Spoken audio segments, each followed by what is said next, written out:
Okay चलो मेरे प्यारे बच्चों, तो अब आगे बढ़ते हैं। और पिछला लेक्चर आप लोगों ने देखा होगा, वीडियो कुछ 2.5 घंटे के आसपास का था।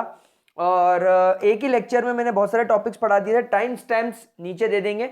अब आगे बढ़ते हैं और आज हम लोग स्टार्ट करते हैं हमारी नई प्रॉपर्टी जिसका नाम है magnetic property. D and F block element का अगला टॉपिक जिसका नाम है मैग्नेटिक प्रॉपर्टीज। यानी कि अब हम लोग यहां पर हमारे ट्रांजिशन मेटल्स की मैग्नेटिक प्रॉपर्टी को यहां पर ऑब्जर्व करना चाहेंगे। नो गाइस, मैग्नेटिक प्रॉपर्टी किसी भी एलिमेंट के अंदर क्यों आती है ये मैं आपको समझाने की कोशिश करता हूं। ध्यान से इस पॉइंट को समझने की कोशिश करना। ये है आपका न्यूक्लियस, और ये न्यूक्लियस के आसपास इस पाथ में लेट से, इस न्यूक्लियस के आसपास इस पाथ में लेट से आपका इलेक्ट्रॉन मूव कर रहा है।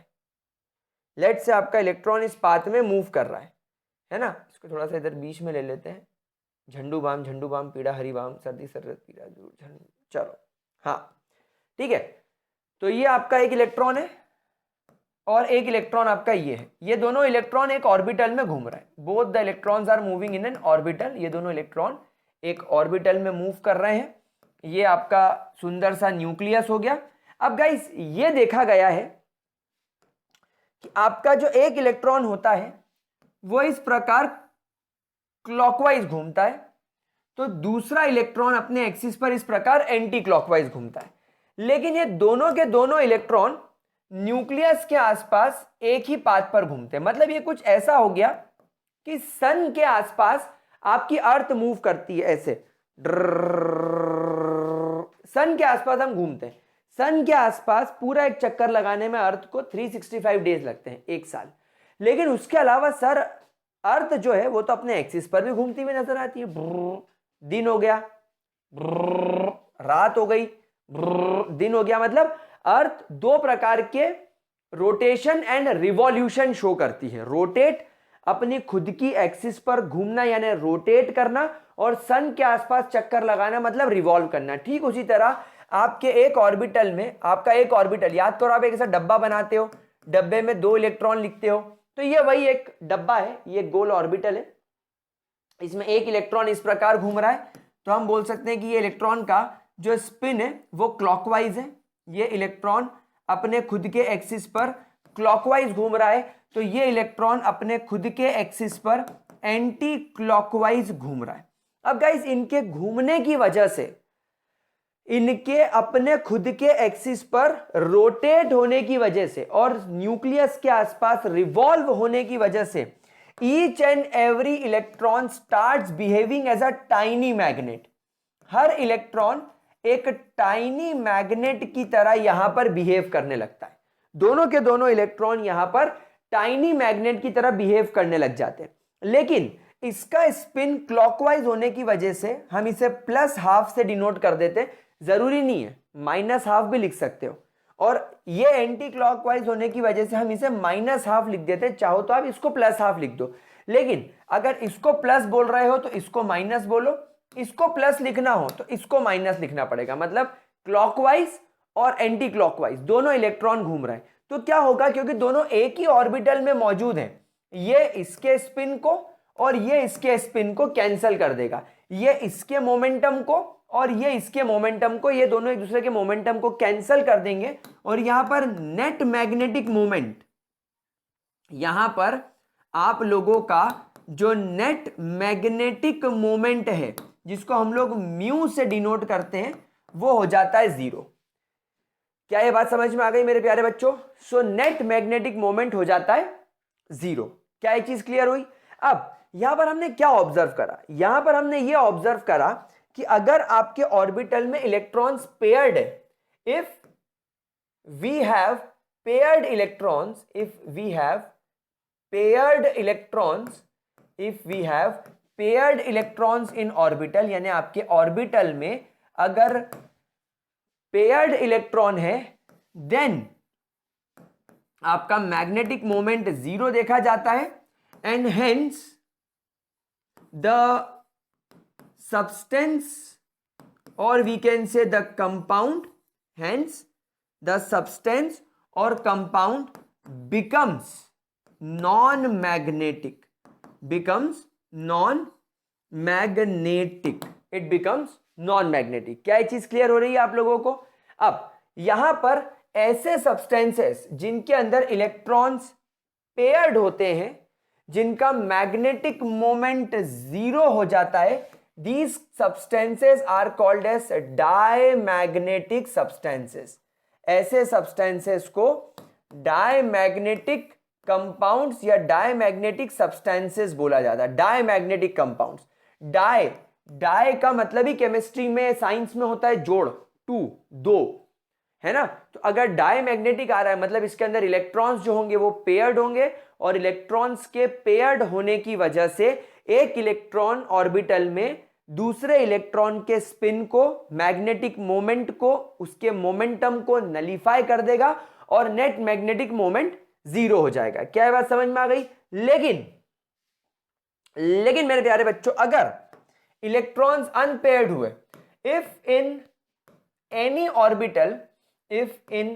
एनी ऑर्बिटल किसी भी एक ऑर्बिटल में इलेक्ट्रॉन्स रिमेन्स अनपेयर्ड, अगर इलेक्ट्रॉन्स अनपेयर्ड रह जाते हैं, if electrons remain unpaired, then these compounds are strongly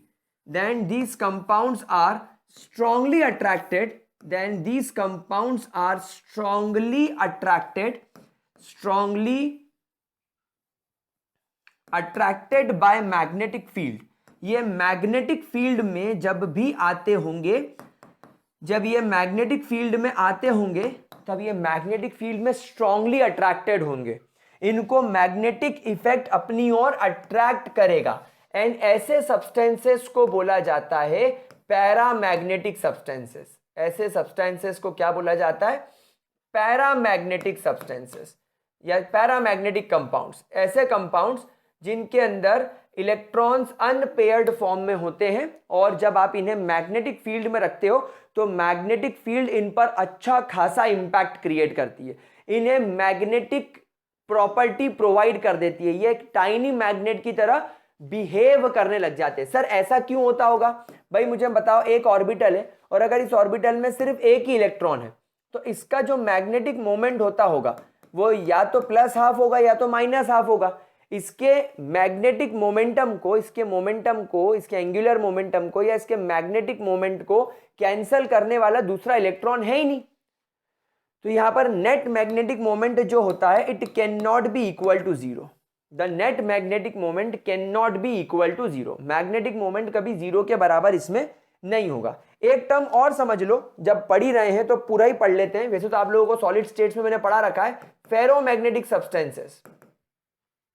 ferromagnetic substances, अब पता है क्या होता है? सीबीएसई ने कैसा खेल खेला देखो।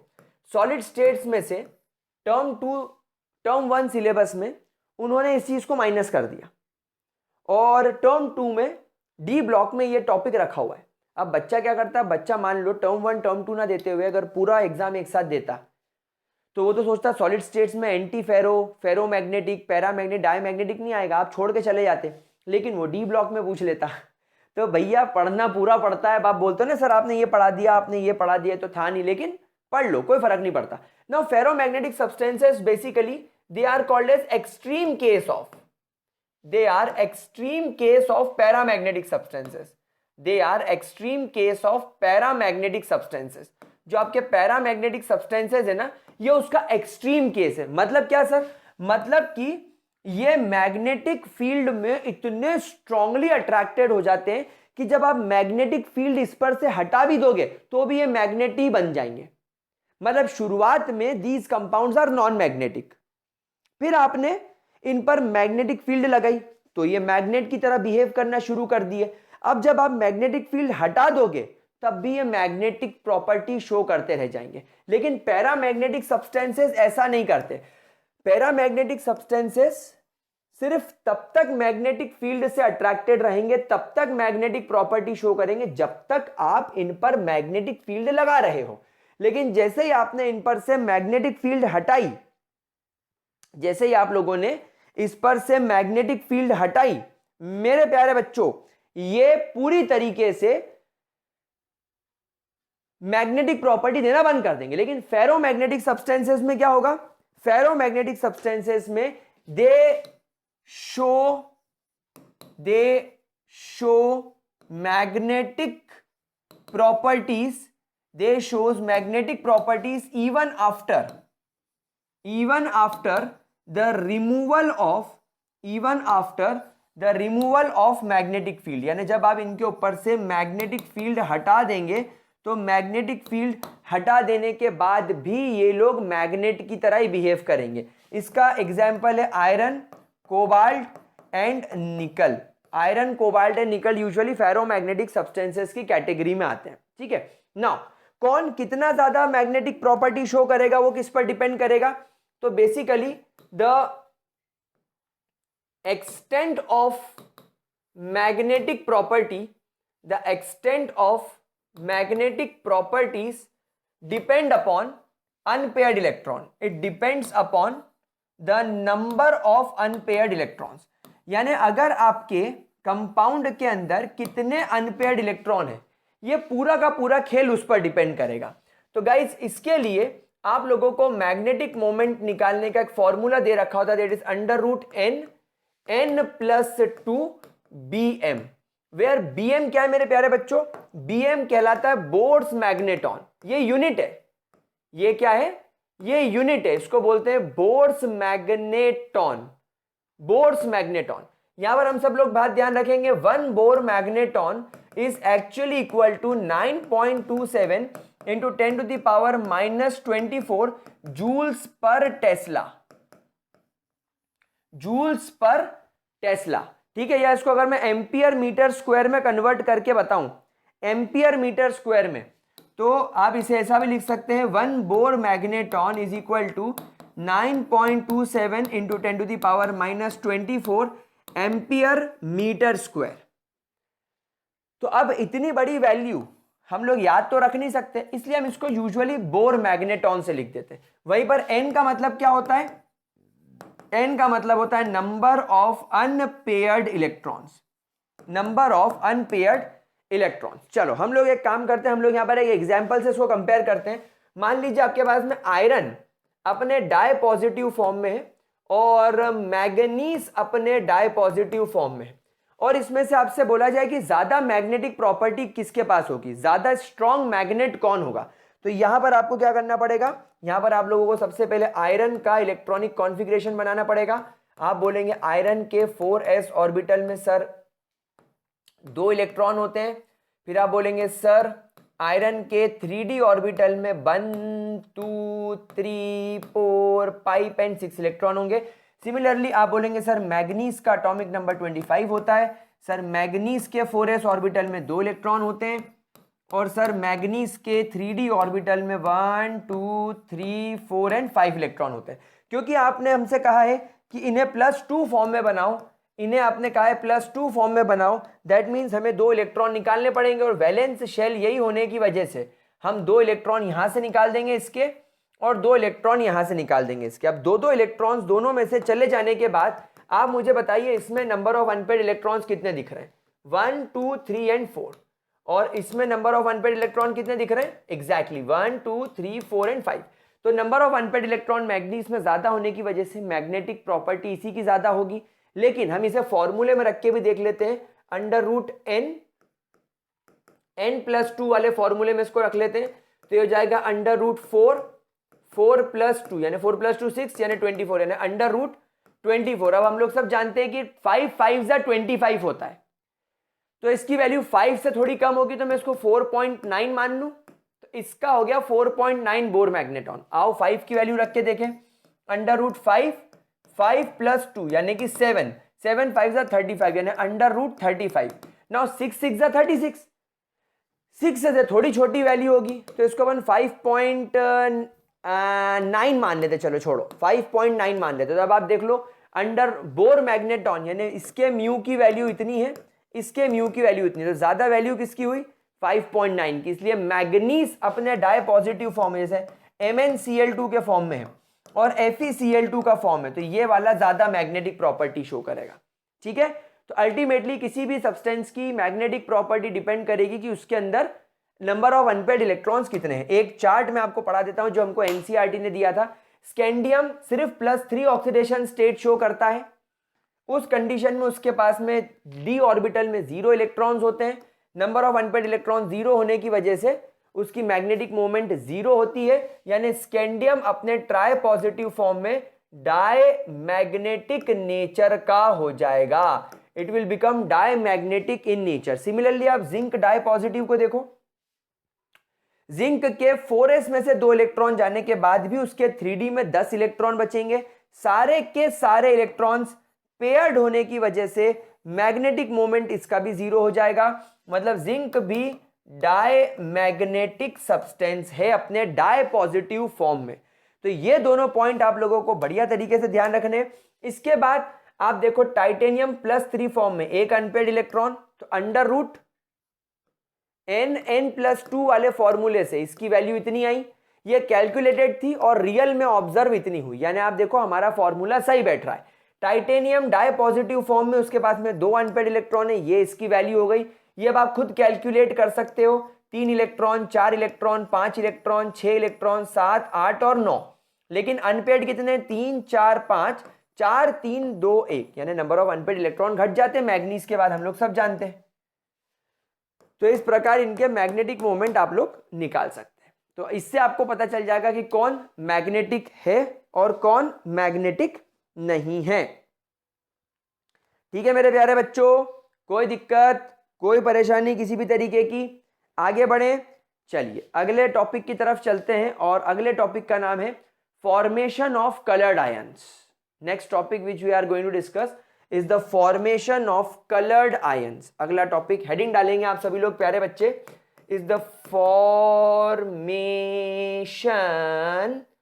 Of coloured ions.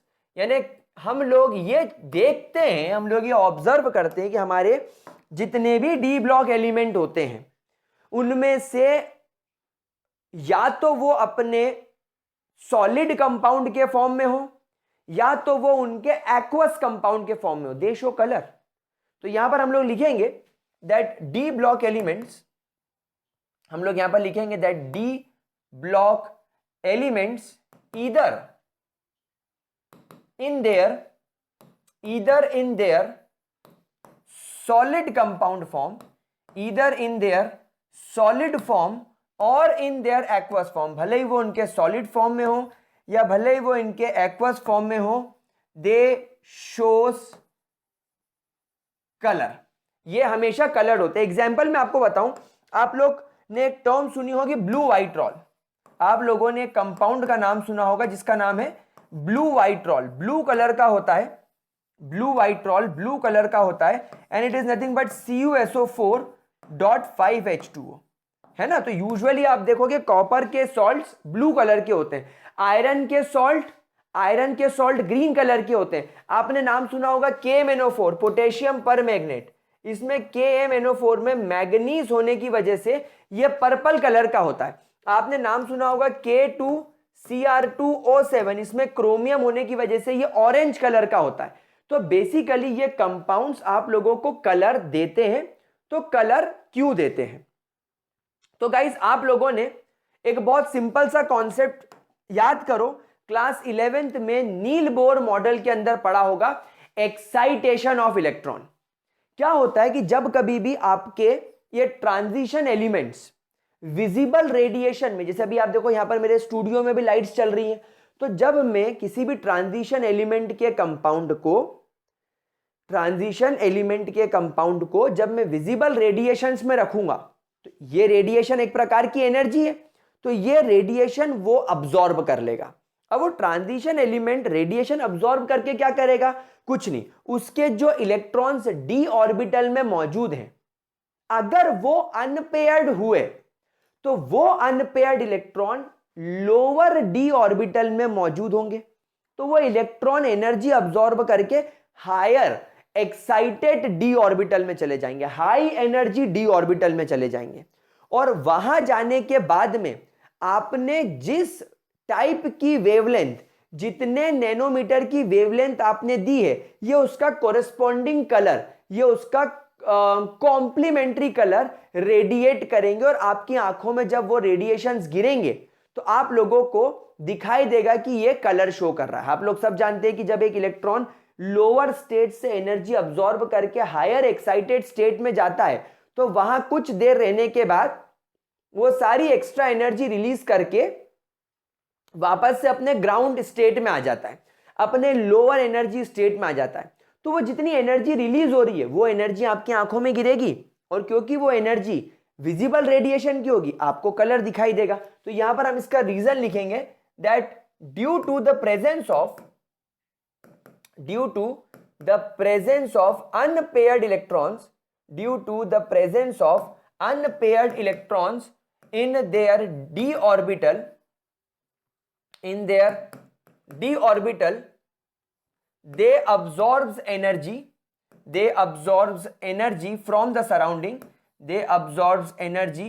from the surroundings and the electrons get excited and settled, yeah, they get excited and enters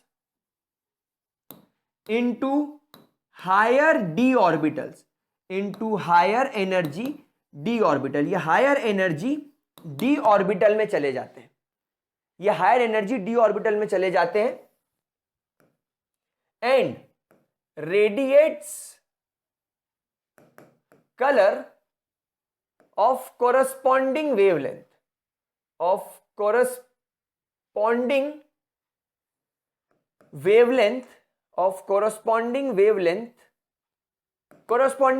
का कलर शो करने लगते हैं। गाइस अभी मैं आप लोगों को इस चैप्टर के बाद जो अगला चैप्टर पढ़ाऊंगा जिसका नाम है कोऑर्डिनेशन केमिस्ट्री, उसमें मैं आपको बताऊंगा, उसमें मैं आपको सिखाऊंगा कि एक्चुअली आपका जो डी ऑर्बिटल अभी जो आप इतना अच्छे तरीके से पढ़ रहे हो ना इतरा के कि ये तो मेरा डी ऑर्बिटल एक ही है, ये तो मेरा डी ऑर्बिटल एक ही है, नहीं, डी ऑर्बिटल में जो आपका डी एक्स वाई,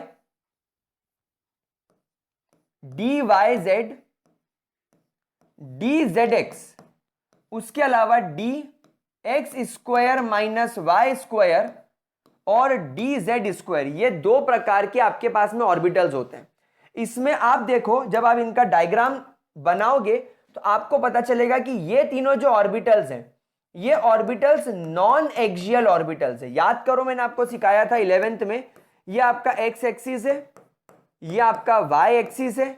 तो जब आपका डी ऑर्बिटल के lobes x y x y x y x y के बीच में होंगे, इसे नाम दिया जाता है डी एक्स वाई ऑर्बिटल।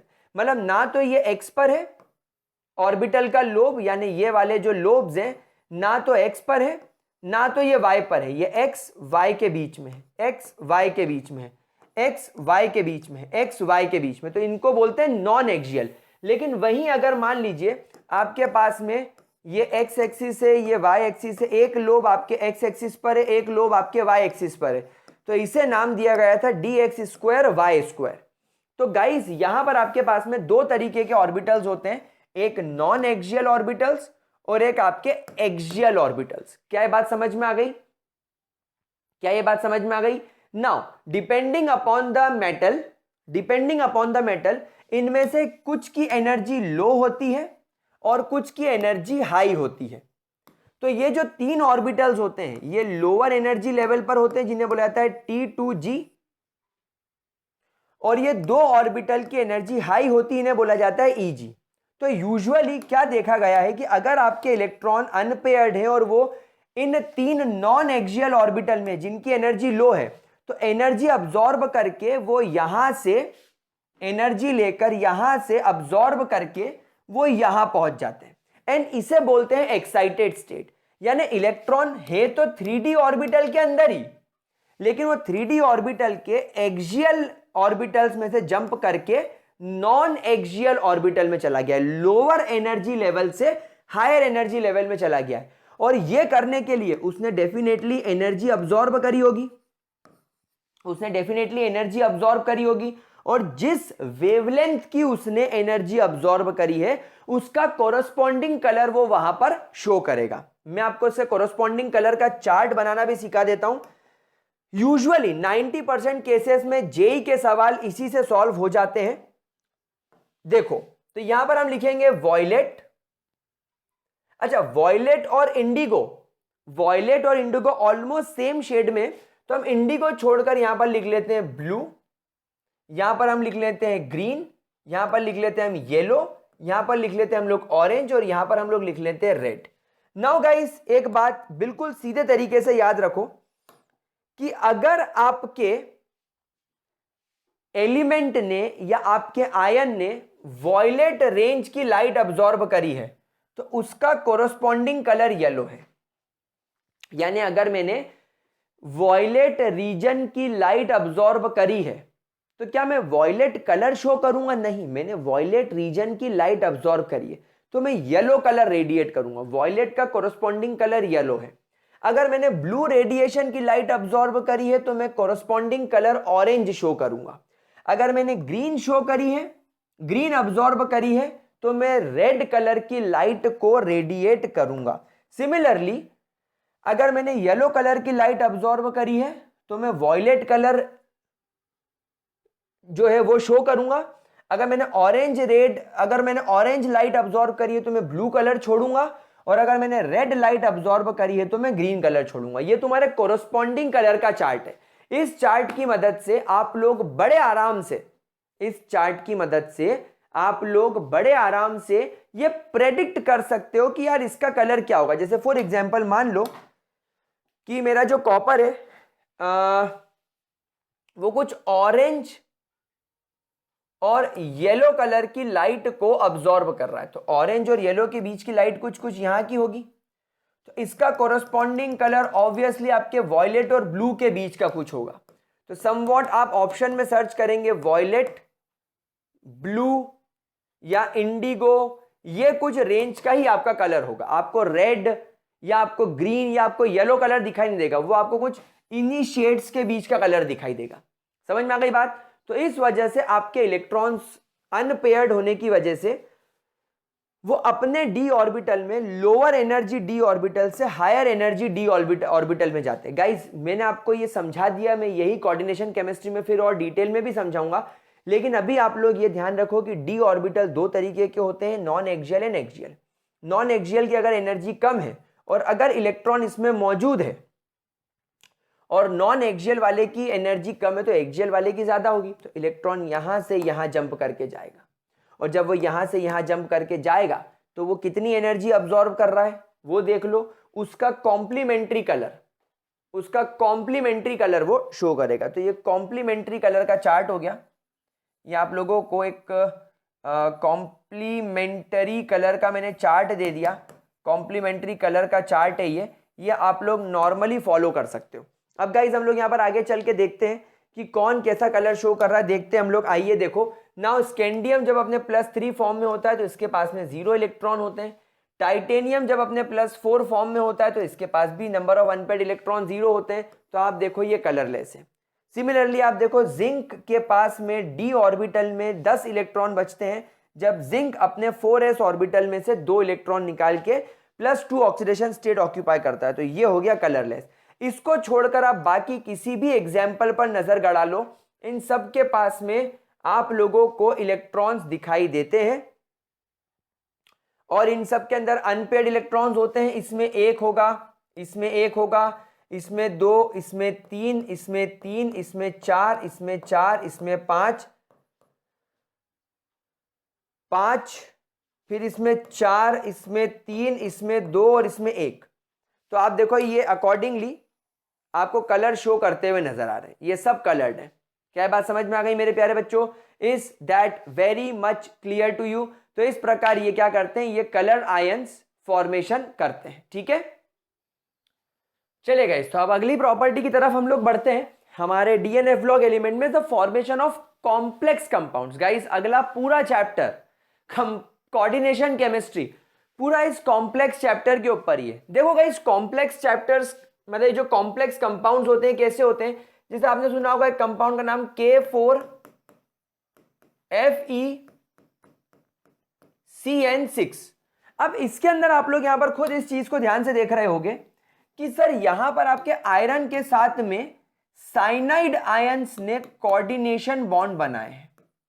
यहां पर आपके साइनाइड आयंस ने यहां पर कोऑर्डिनेशन बॉन्ड्स बनाए हैं इस तरीके से, और इस पूरे आयन पर -4 चार्ज है।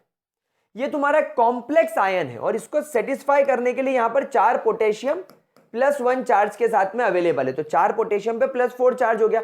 तो इस तरीके के कंपाउंड्स को कॉम्प्लेक्स कंपाउंड्स बोलते हैं। अब आप यहां पर एक बात ऑब्जर्व करोगे कि इस तरीके के कॉम्प्लेक्स कंपाउंड्स जो होते हैं, these are not formed by, इस तरीके के complex compounds are basically not formed by s block metals.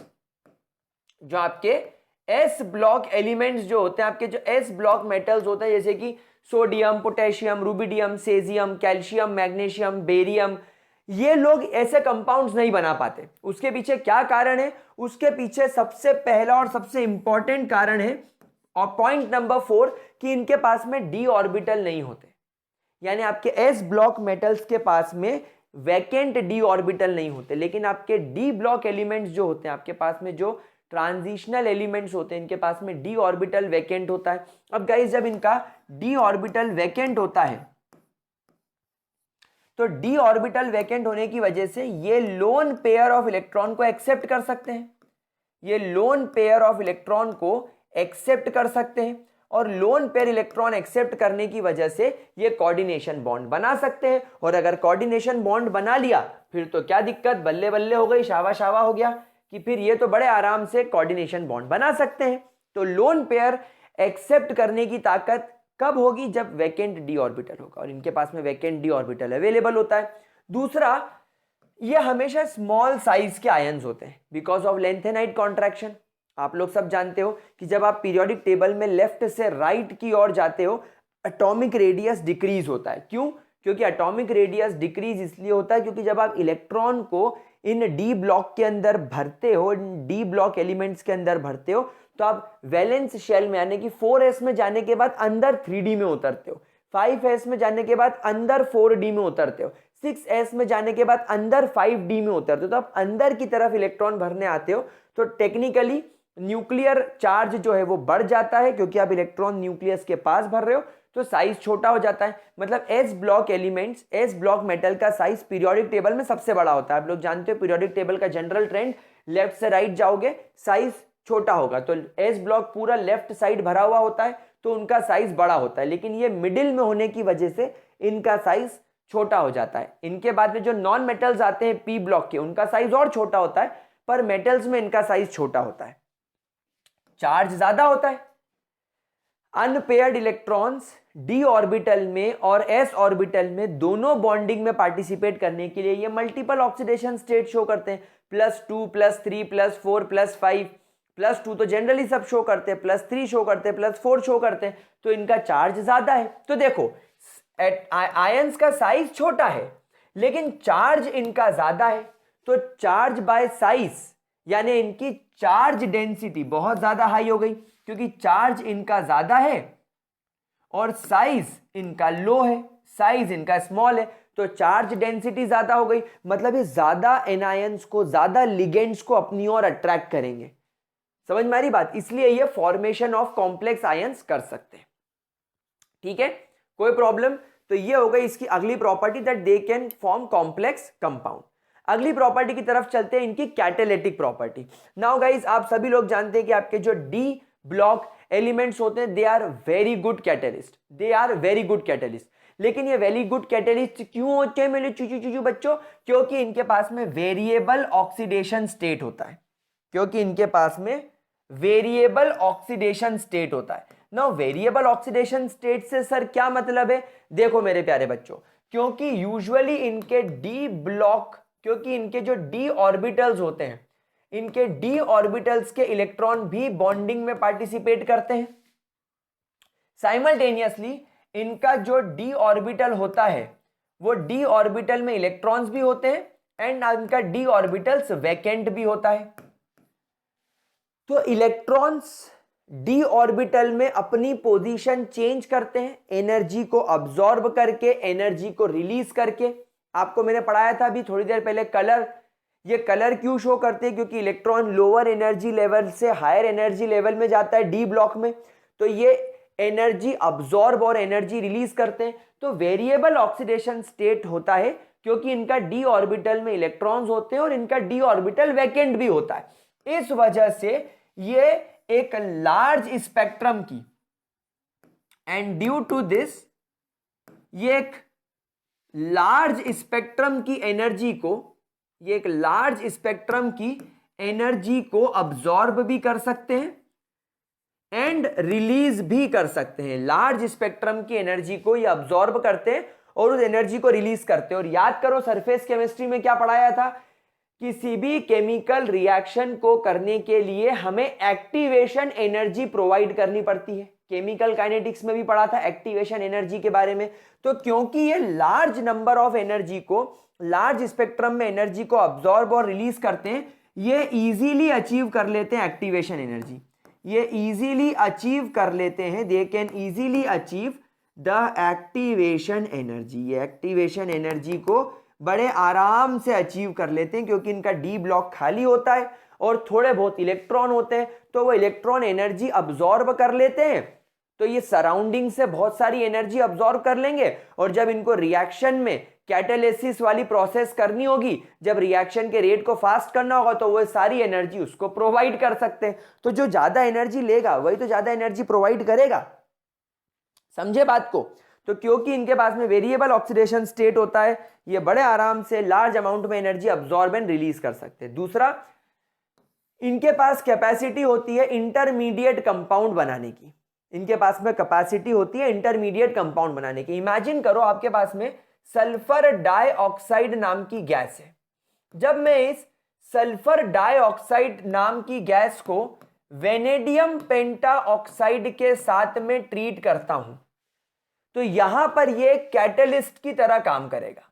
ये कैटलिस्ट की तरह काम करेगा और ये अपना ऑक्सीजन इस सल्फर को प्रोवाइड करके SO3 बना देगा और खुद V2O4 में कन्वर्ट हो जाएगा। नाउ ये बन गया एक इंटरमीडिएट स्टेज, ये बन गई एक इंटरमीडिएट स्टेट, एक इंटरमीडिएट स्टेट बन गई। अब क्या होगा?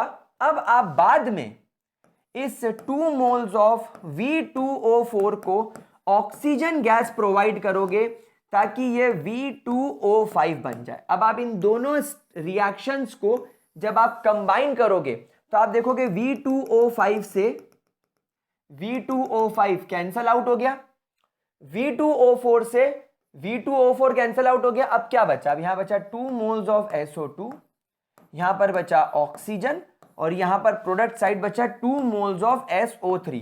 तो ये तुम्हारी केमिकल रिएक्शन थी जिसको करने के लिए हम लोगों ने V2O5 को एज अ कैटलिस्ट यूज करा। केमिकल रिएक्शन में ये जिस क्वांटिटी में अंदर गया था ये उसी क्वांटिटी में बाहर आ गया। तो इसने क्या करा? पहले एक रिएक्टेंट के साथ में, इसने पहले एक रिएक्टेंट के साथ में एक इंटरमीडिएट प्रोडक्ट बनाया। फिर इस इंटरमीडिएट प्रोडक्ट ने दूसरे रिएक्टेंट के साथ में रिएक्ट करके खुद को अपने ओरिजिनल फॉर्म में बाहर कर दिया और हमें प्रोडक्ट प्रोवाइड कर दिया। तो ये इस डी ब्लॉक एलिमेंट की खासियत होती है कि ये इंटरमीडिएट कंपाउंड का फॉर्मेशन कर सकते हैं। और तीसरा गाइस एडसॉर्प्शन थ्योरी। तीसरा क्या है प्यारे बच्चों? Adsorption theory. हम लोग सब जानते हैं कि डी ब्लॉक एलिमेंट का साइज वैसे भी छोटा होता है, एटॉमिक साइज, और जब आप डी ब्लॉक एलिमेंट को एकदम फाइनली डिवाइड कर देते हो, एकदम फाइनली डिवाइड कर देते हो, तो इनका सरफेस एरिया कई गुना ज्यादा बढ़ जाता है। इनका सरफेस एरिया बहुत ज्यादा हाई होने की वजह से ये बहुत ज्यादा मात्रा में रिएक्टेंट को अपनी सरफेस पर एब्जॉर्ब कर लेते हैं, और जितने ज्यादा रिएक्टेंट को एब्जॉर्ब करेंगे उतना ज्यादा केमिकल रिएक्शन का रेट बढ़ेगा। सो जितना ज्यादा सरफेस एरिया होगा उतना ज्यादा केमिकल रिएक्शन का रेट होगा। इसी हिसाब से एडसॉर्प्शन थ्योरी भी यहां पर परफेक्ट बैठती। तो ये तीन कारणों की वजह से मेरे प्यारे गुलजारी लालो, आपका जो डी ब्लॉक एलिमेंट्स होते हैं they are very very very very very very very very very very very very very good catalyst. इसको नोट कर लो, फिर आगे बढ़ते हैं। ठीक है, आगे बढ़े, चलिए अगली प्रॉपर्टी की तरफ चलते हैं, formation of interstitial compounds. Now guys, interstitial compound समझने के लिए पहले मैं आपके साथ में एक डायग्राम डिस्कस करता हूं। आप लोग सब जानते हो कि आप जब एक सॉलिड को देखते हो तो सॉलिड को देखने पर वो सॉलिड आपको कुछ इस प्रकार नजर आता है। सॉलिड के पार्टिकल्स एक दूसरे के बिल्कुल पास पास में अरेंज्ड होते हैं। ठीक है, अब इन पार्टिकल्स के बीच में यू कैन क्लियरली ऑब्जर्व कि यहां पर बहुत सारे वॉइड्स हैं। अब अगर इन वॉइड्स में एक छोटे साइज का एटम आकर बैठ जाए, एक छोटे साइज का एटम आकर बैठ जाए, तो इस तरीके के कंपाउंड्स को नाम दिया जाता है इंटरस्टिशियल कंपाउंड्स। इस तरीके के कंपाउंड्स को नाम दिया जाता है इंटरस्टिशियल कंपाउंड्स, जहां पर ये बड़े वाले साइज वाले तुम्हारे डी ब्लॉक मेटल्स हैं, ये आपके प्यारे बच्चों डी ब्लॉक मेटल्स हैं, और ये जो पर्पल वाले हैं ये तुम्हारे स्मॉल साइज, बिल्कुल छोटे साइज के एटम्स हैं, जो कौन कौन से हम लोग यहां पर यूज कर सकते हैं, like carbon, hydrogen, nitrogen, oxygen. Usually मेरे प्यारे बच्चों ये यहां पर देखे जाते हैं, कार्बन, हाइड्रोजन, नाइट्रोजन, है ना। बोरॉन यूज कर लो, बोरॉन भी देखा जाता है। तो ये आप लोगों के इंटरस्टिशियल कंपाउंड्स होते हैं। नाउ गाइस, क्योंकि ये इंटरस्टिशियल ऑक्यूपाई कर रहे हैं पोजीशंस को, these compounds are non-stoichiometric compounds। ये कंपाउंड नॉन स्टोइशियोमेट्रिक कंपाउंड्स होते हैं। नॉन स्टोइशियोमेट्रिक कंपाउंड्स मतलब सर समझे नहीं मैं, देखो स्टोइशियोमेट्रिक कंपाउंड का मतलब होता है जिसमें रेशो एक सिंपल रेशो हो। जैसे फॉर एग्जांपल तुम्हारे D block metal obviously cations बनाएंगे क्योंकि मेटल इलेक्ट्रॉन डोनेट करते हैं, और मान लो नाइट्रोजन इलेक्ट्रॉन एक्सेप्ट करता है तो ये एनायन बनाएगा।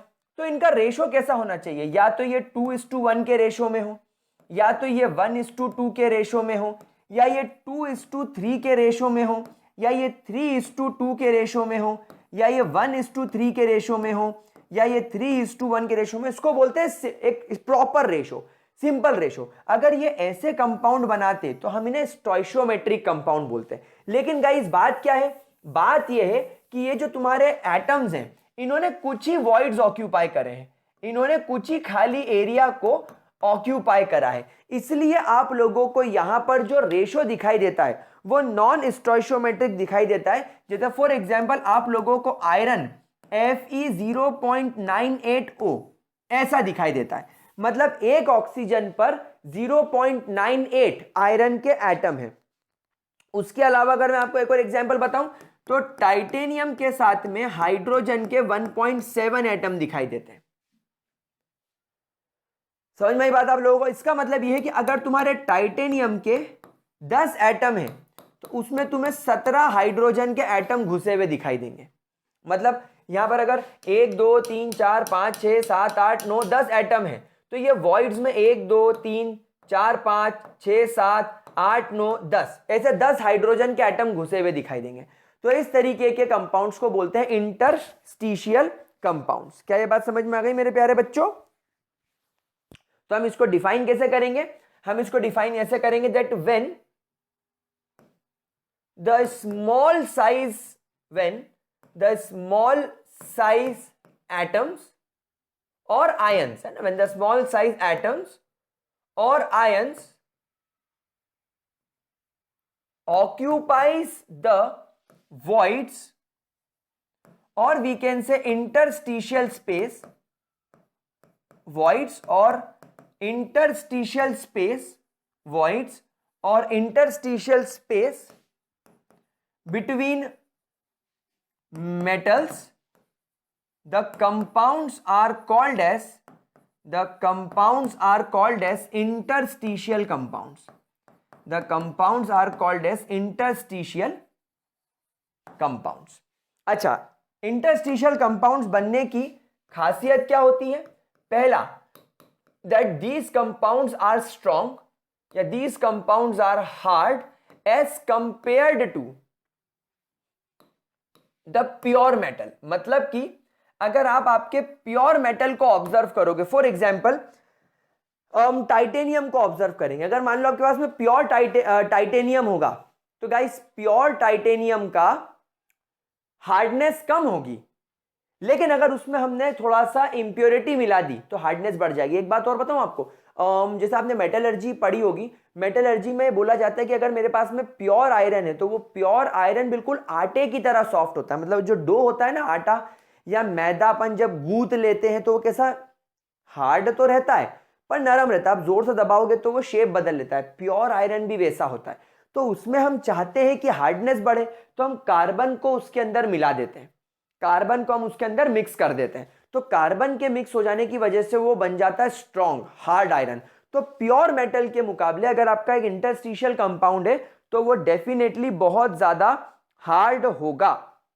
इनफैक्ट एक स्टार बनाकर पॉइंट लिख लो कि अगर आपने कुछ मेटल्स में ब्रोमीन मिला दिया तो वो ब्रोमाइड बन जाएगा।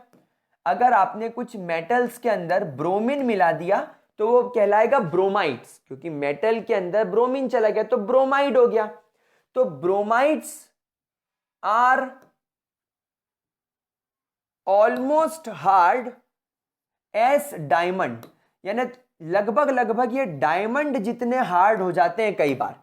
कुछ बोराइड्स तो डायमंड के जितने हार्ड देखे गए हैं। तो भैया बहुत अच्छी बात है ये तो, है ना। चलिए दूसरे पॉइंट की तरफ चलते हैं। अगर हम दूसरा पॉइंट डिस्कस करें तो they have high melting point. Again interstitial compounds का मेल्टिंग पॉइंट भी हाई हो जाता है as compared to the pure metal. यानी अगर आप प्योर मेटल के मेल्टिंग पॉइंट को देखोगे तो उस मुकाबले आपके इंटरस्टिशियल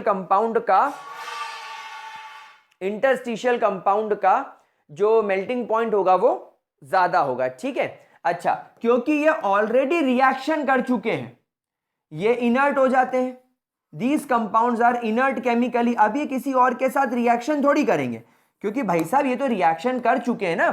टाइटेनियम अगर अकेला होता तो रिएक्शन करता, लेकिन अब टाइटेनियम हाइड्राइड किसके साथ रिएक्शन करेगा? वो तो ऑलरेडी रिएक्शन कर चुका है मेरे प्यारे बच्चों। और डेफिनेटली कंडक्टिव नेचर के तो ये होंगे, they are basically conductive in nature. Conductive nature तो इनका 100% 100% होगा। ठीक है, तो ये हो गया इसका alloy formation, sorry interstitial compound वाला पार्ट, नोट कर लो। फिर अलॉय फॉर्मेशन की तरफ चलते हैं। ठीक है, देख लो देख लो देख लो देख लो देख लो। ठीक है, आगे बढ़े। चलिए नेक्स्ट आता है alloy formation. Now guys alloy formation में सबसे पहले अपन पढ़ लेते हैं अलॉय क्या होता है। Basically alloy is a homogeneous mixture. Basically alloy क्या होता है? Alloy is a homogeneous mixture of metals. यानी अगर आपके पास में दो या दो से ज्यादा मेटल्स हैं और वो मेटल्स एक दूसरे के साथ में होमोजीनियसली मिक्स हो गए तो उसे हम बोलते हैं अलॉय। ठीक है, लेकिन यहां पर गाइस ध्यान रखना कि अलॉय कब बनेगा। तो हम ध्यान रखेंगे alloys can only be made, alloys can only be made, alloys can only be made by those elements, by those metals that have atomic radius ranging 15% to each other, ranging 15% to each other। मतलब कि एक metal का atomic radius दूसरे metal के atomic radius से 15% बड़ा या 15% छोटा हो तो चलेगा। मतलब एक दूसरे से इनका साइज 15% बड़ा या 15% छोटा हो सकता है, लेकिन अगर उससे ज्यादा डिफरेंस आया तो फिर आपके अलॉय फॉर्मेशन नहीं हो पाएगा। तो अलॉय बनाने के लिए आपके मेटल्स का एटॉमिक रेडियस ऑलमोस्ट सिमिलर होना जरूरी है। Therefore almost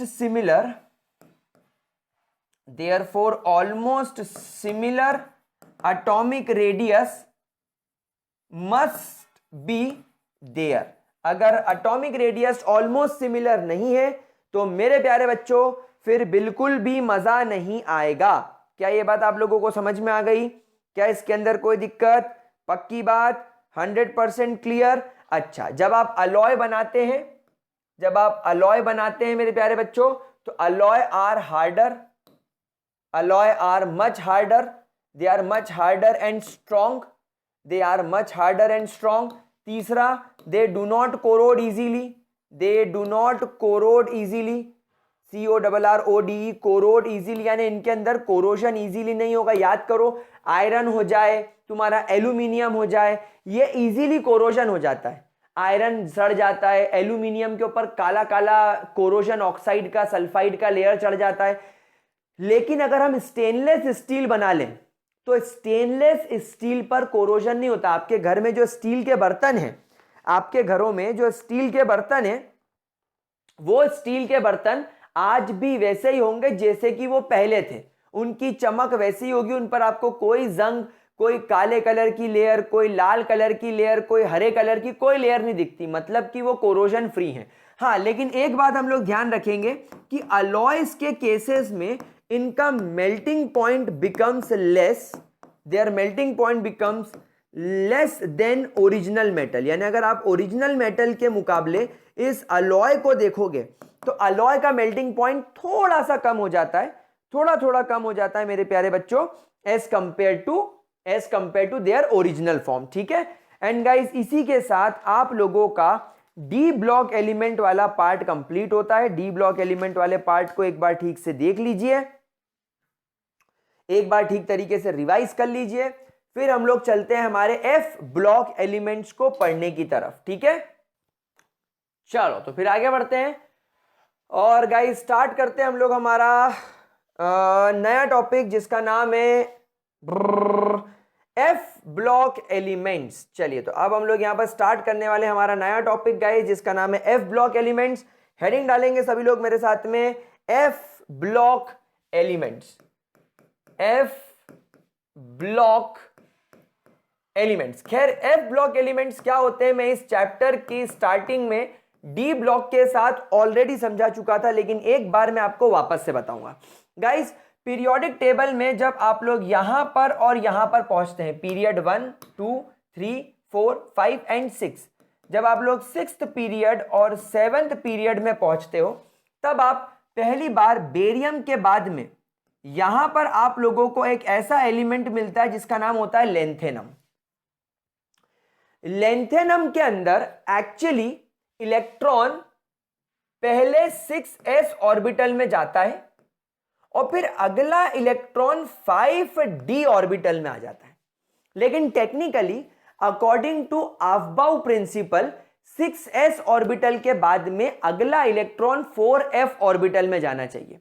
तो एग्जैक्टली लेंथेनम के बाद में आप देखो, यहां पर लेंथेनम को हम लोगों ने यहां पर भी लिखा हुआ है, क्योंकि टेक्निकली लेंथेनम का ये एक इलेक्ट्रॉन d ऑर्बिटल में नहीं होना चाहिए था, f ऑर्बिटल में होना चाहिए था, लेकिन इसमें d ऑर्बिटल में इलेक्ट्रॉन देखा गया तो हमने इसको यहां रख तो दिया। लेकिन लेंथेनम के बाद जो अगला एलिमेंट है सेरियम, सेरियम से लेकर ल्यूटेटियम, यानी एटॉमिक नंबर 58 से लेकर एटॉमिक नंबर 71 तक, यानी कि सेरियम जिसका एटॉमिक नंबर 58 है, वहां से लेकर ल्यूटेटियम जिसका एटॉमिक नंबर 71 है, इन 14 एलिमेंट्स के अंदर हम लोग ये देखते हैं कि 6s ऑर्बिटल में इलेक्ट्रॉन जाने के बाद इनके 4f ऑर्बिटल में इलेक्ट्रॉन भरते हैं। और फिर जब ल्यूटेटियम के अंदर f ऑर्बिटल में पूरे 14 इलेक्ट्रॉन्स भर चुके होते हैं, उसके बाद फिर हम लोग हैफनियम पर आते हैं और हैफनियम के 5d ऑर्बिटल में फिर 2 इलेक्ट्रॉन देखने को मिलते हैं। दैट मीन्स लेंथेनम और हैफनियम के बीच में आपको ये 14 एलिमेंट्स दिखाई दे रहे हैं और इन 14 एलिमेंट्स के अंदर इलेक्ट्रॉन कहां भरे जा रहे हैं? f ऑर्बिटल के अंदर। सिमिलरली जब आप 7th पीरियड में आते हो तो 7th पीरियड में एटॉमिक नंबर 89 वाला एक्टेनम, नाम का एलिमेंट दिखाई देता है। इस एक्टेनम नाम के एलिमेंट के बाद में हम लोग देखते हैं कि थोरियम से लेकर लॉरेंसियम तक अगले 14 एलिमेंट में इलेक्ट्रॉन 7s ऑर्बिटल के बाद में 5f ऑर्बिटल में भरे जाते हैं। थोरियम में पहला इलेक्ट्रॉन भरा जाता है और लॉरेंसियम में 14 इलेक्ट्रॉन्स भरे जाते हैं। 14 इलेक्ट्रॉन्स हो जाने के बाद जब 5f ऑर्बिटल कंप्लीट हो जाता है, उसके बाद फिर ये लोग 6d ऑर्बिटल में इलेक्ट्रॉन भरना चालू करते हैं, रदरफोर्डियम से लेकर Cn तक। क्या ये बात समझ में आई मेरे प्यारे बच्चों? सो बेसिकली इस तरीके से हमें समझ में आया कि वो एलिमेंट्स जिनमें की जो लास्ट इलेक्ट्रॉन होते हैं वो f ऑर्बिटल में भरे जाएं, उन्हें बोला जाता है f ब्लॉक एलिमेंट। तो हम लोग यहां पर लिखेंगे that those elements in which the last electron fills or enters into n-2f orbital, जिसको एंटी पेनल्टीमेट भी बोला जाता है। एंटी पेनल्टीमेट ऑर्बिटल, और those elements that have incomplete f orbital, जिनका इनकम्प्लीट f ऑर्बिटल होता है, उन्हें f ब्लॉक एलिमेंट बोला जाता है। Those are called as f block element. क्या ये बात मेरे प्यारे बच्चों को समझ में आ गई? ठीक है। नाउ लेंथेनम के बाद में जो 14 एलिमेंट्स आते हैं उनको बोलते हैं लेंथेनाइड सीरीज। लेंथेनम के बाद में मिलने वाले 14 एलिमेंट्स को हम लोग लेंथेनाइड्स बोलते हैं। They are called as lanthanides. And actinium के बाद में ये 14 एलिमेंट्स जो हमें मिलते हैं उनको हम बोलते हैं एक्टिनाइड सीरीज या एक्टिनाइड्स। लेंथेनाइड्स के अंदर इलेक्ट्रॉन 4f ऑर्बिटल में जाता है, इसीलिए हम इन्हें 4f सीरीज एलिमेंट्स बोलते हैं। और इसके अंदर इलेक्ट्रॉन 5f ऑर्बिटल में जाने की वजह से हम इसे 5f सीरीज एलिमेंट्स बोलते हैं। ठीक है प्यारे बच्चों, चलिए अब आगे बढ़ते हैं और सबसे पहले हम लोग लेंथेनाइड्स को डिस्कस करना शुरू करते हैं। सबसे पहले हम लोग यहां पर लेंथेनाइड सीरीज को डिस्कस करना शुरू करते हैं। हम लोग सबसे पहले लेंथेनाइड्स को डिस्कस करना शुरू करते हैं। गाइज लेंथेनाइड्स जैसा कि आप लोग जानते हैं, they are found after lanthanum. ये लोग सब लेंथेनम के बाद मिलते हैं, यानी आफ्टर लेंथेनम आपके जो अगले 14 एलिमेंट्स होते हैं, they are called as lanthanides. Lanthanides के एलिमेंट्स के नाम क्या है? Cerium, praseodymium, neodymium, promethium, samarium, europium, gadolinium, terbium, dysprosium, holmium, erbium, thulium, ytterbium and lutetium. Good news ये है कि इनमें से किसी के नाम को याद करने की जरूरत नहीं है, सिर्फ जनरल ट्रेंड याद करेंगे, सिर्फ और सिर्फ जनरल ट्रेंड याद करेंगे, उसके अलावा हमें कुछ भी याद करने की जरूरत नहीं है। हम लोग अगर इन एफ ब्लॉक एलिमेंट के जनरल इलेक्ट्रॉनिक कॉन्फ़िगरेशन को देखें तो गाइस इनका जनरल इलेक्ट्रॉनिक कॉन्फ़िगरेशन क्या हो जाएगा? देखिए इन सब का जनरल इलेक्ट्रॉनिक कॉन्फ़िगरेशन हो जाएगा 6s। इनके 6s ऑर्बिटल में आप देखो, सभी के 6s ऑर्बिटल में 2 इलेक्ट्रॉन है। आप देखो इनमें से किसी के भी 6s ऑर्बिटल में 1 इलेक्ट्रॉन नहीं है, मतलब इसका जनरल इलेक्ट्रॉनिक कॉन्फ़िगरेशन हो गया 6s2। फिर आप देखो 4f ऑर्बिटल में यहां पर 0 से लेकर 14 इलेक्ट्रॉन्स हैं, तो हम यहां पर लिखेंगे 0 to 14, या हम लोग यहां पर 1 से 14 भी लिख सकते हैं, कोई खास बात नहीं।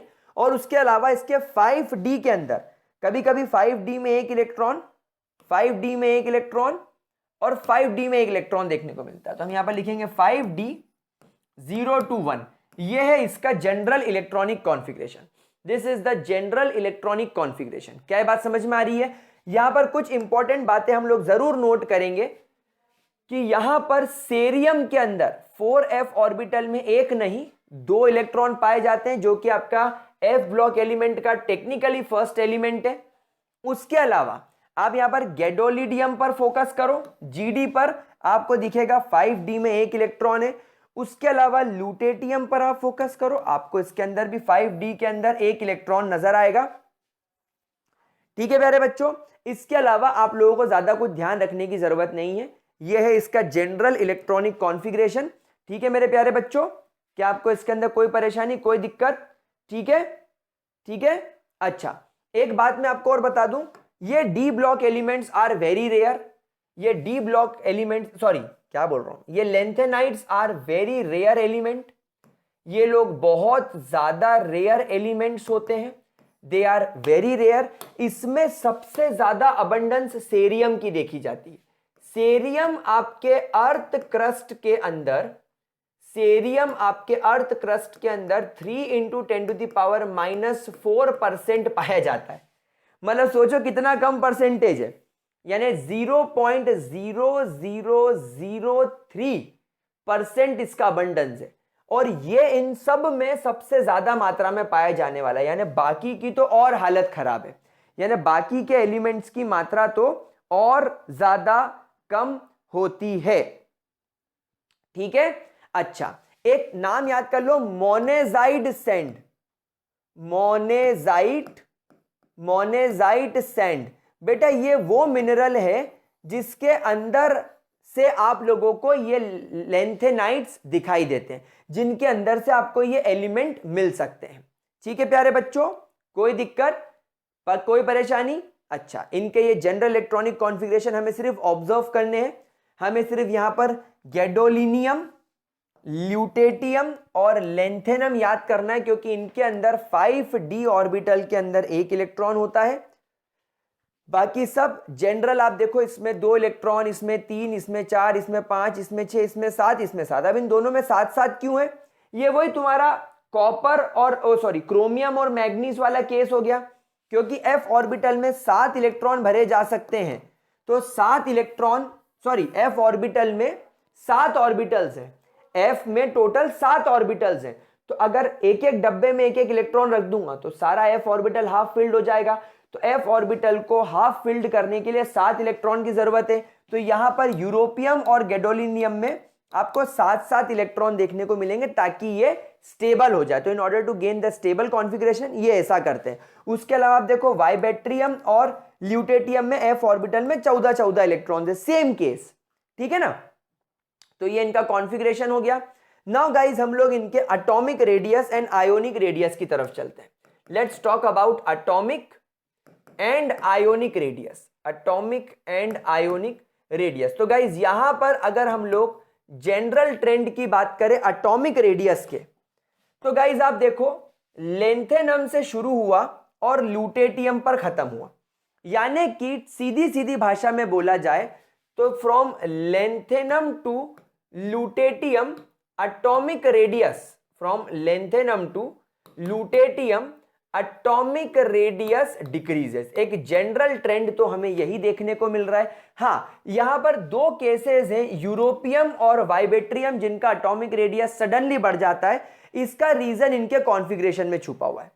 यूरोपियम का आप देखो कितना स्टेबल कॉन्फ़िगरेशन है। स्टेबल कॉन्फ़िगरेशन होने की वजह से यहां पर ऑर्बिटल्स में इलेक्ट्रॉन एक दूसरे को रिपेल करने लगते हैं, तो इनका साइज कंपैरेटिवली बड़ा हो जाता है। सिमिलरली आप देखो वाइबेट्रियम के अंदर भी एक स्टेबल इलेक्ट्रॉनिक कॉन्फ़िगरेशन आ गया। तो जितना ज्यादा स्टेबल कॉन्फ़िगरेशन होगा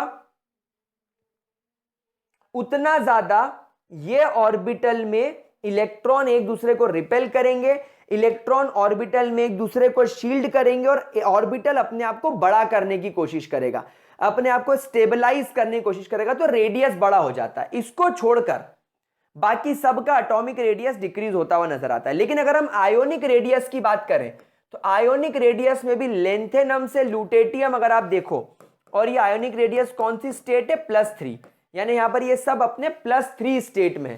तो आप यहां पर देखेंगे from lanthanum +3 to lutetium +3, ionic radius decreases, और यहां पर कोई एक्सेप्शन नहीं है। हाँ, इररेगुलर डिक्रीज हो रहा है, बट डिक्रीज हो रहा है। अब आप इसको कैसे जस्टिफाई करोगे? How will you justify this कि down the group atomic radius कम हो रहा है, आयोनिक रेडियस कम हो रहा है? तो इस ट्रेंड का रीजन अगर मैं आप लोगों को समझाऊं तो गाइस, इसका रीजन इसके इलेक्ट्रॉनिक कॉन्फ़िगरेशन में छुपा हुआ है। आपने सबसे पहले क्या करा?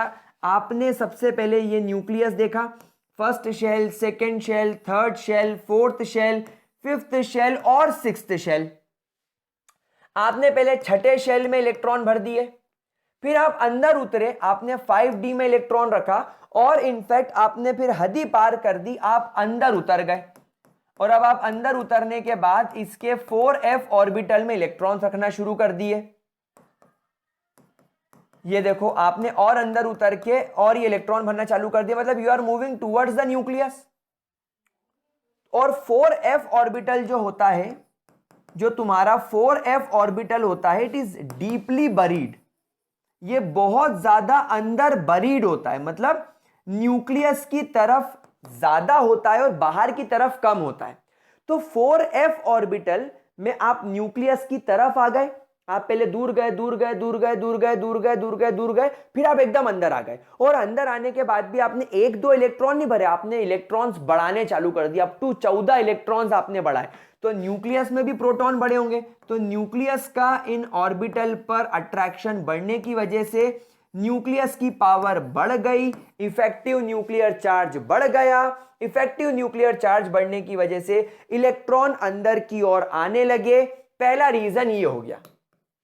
फर्स्ट रीजन क्या हो गया कि Z इफेक्टिव इंक्रीज हो जाता है due to the filling of electron, due to the filling of electron in 4f orbital, in 4f orbital.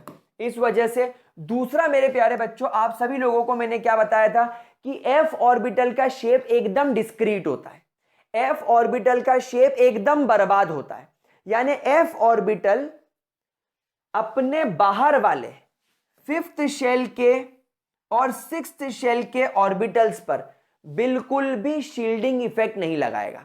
यानी ये f ऑर्बिटल का इलेक्ट्रॉन ये 6s ऑर्बिटल में मौजूद इलेक्ट्रॉन्स पर रिपल्शन कॉज नहीं करेगा, क्योंकि इसका खुद का शेप बेकार है।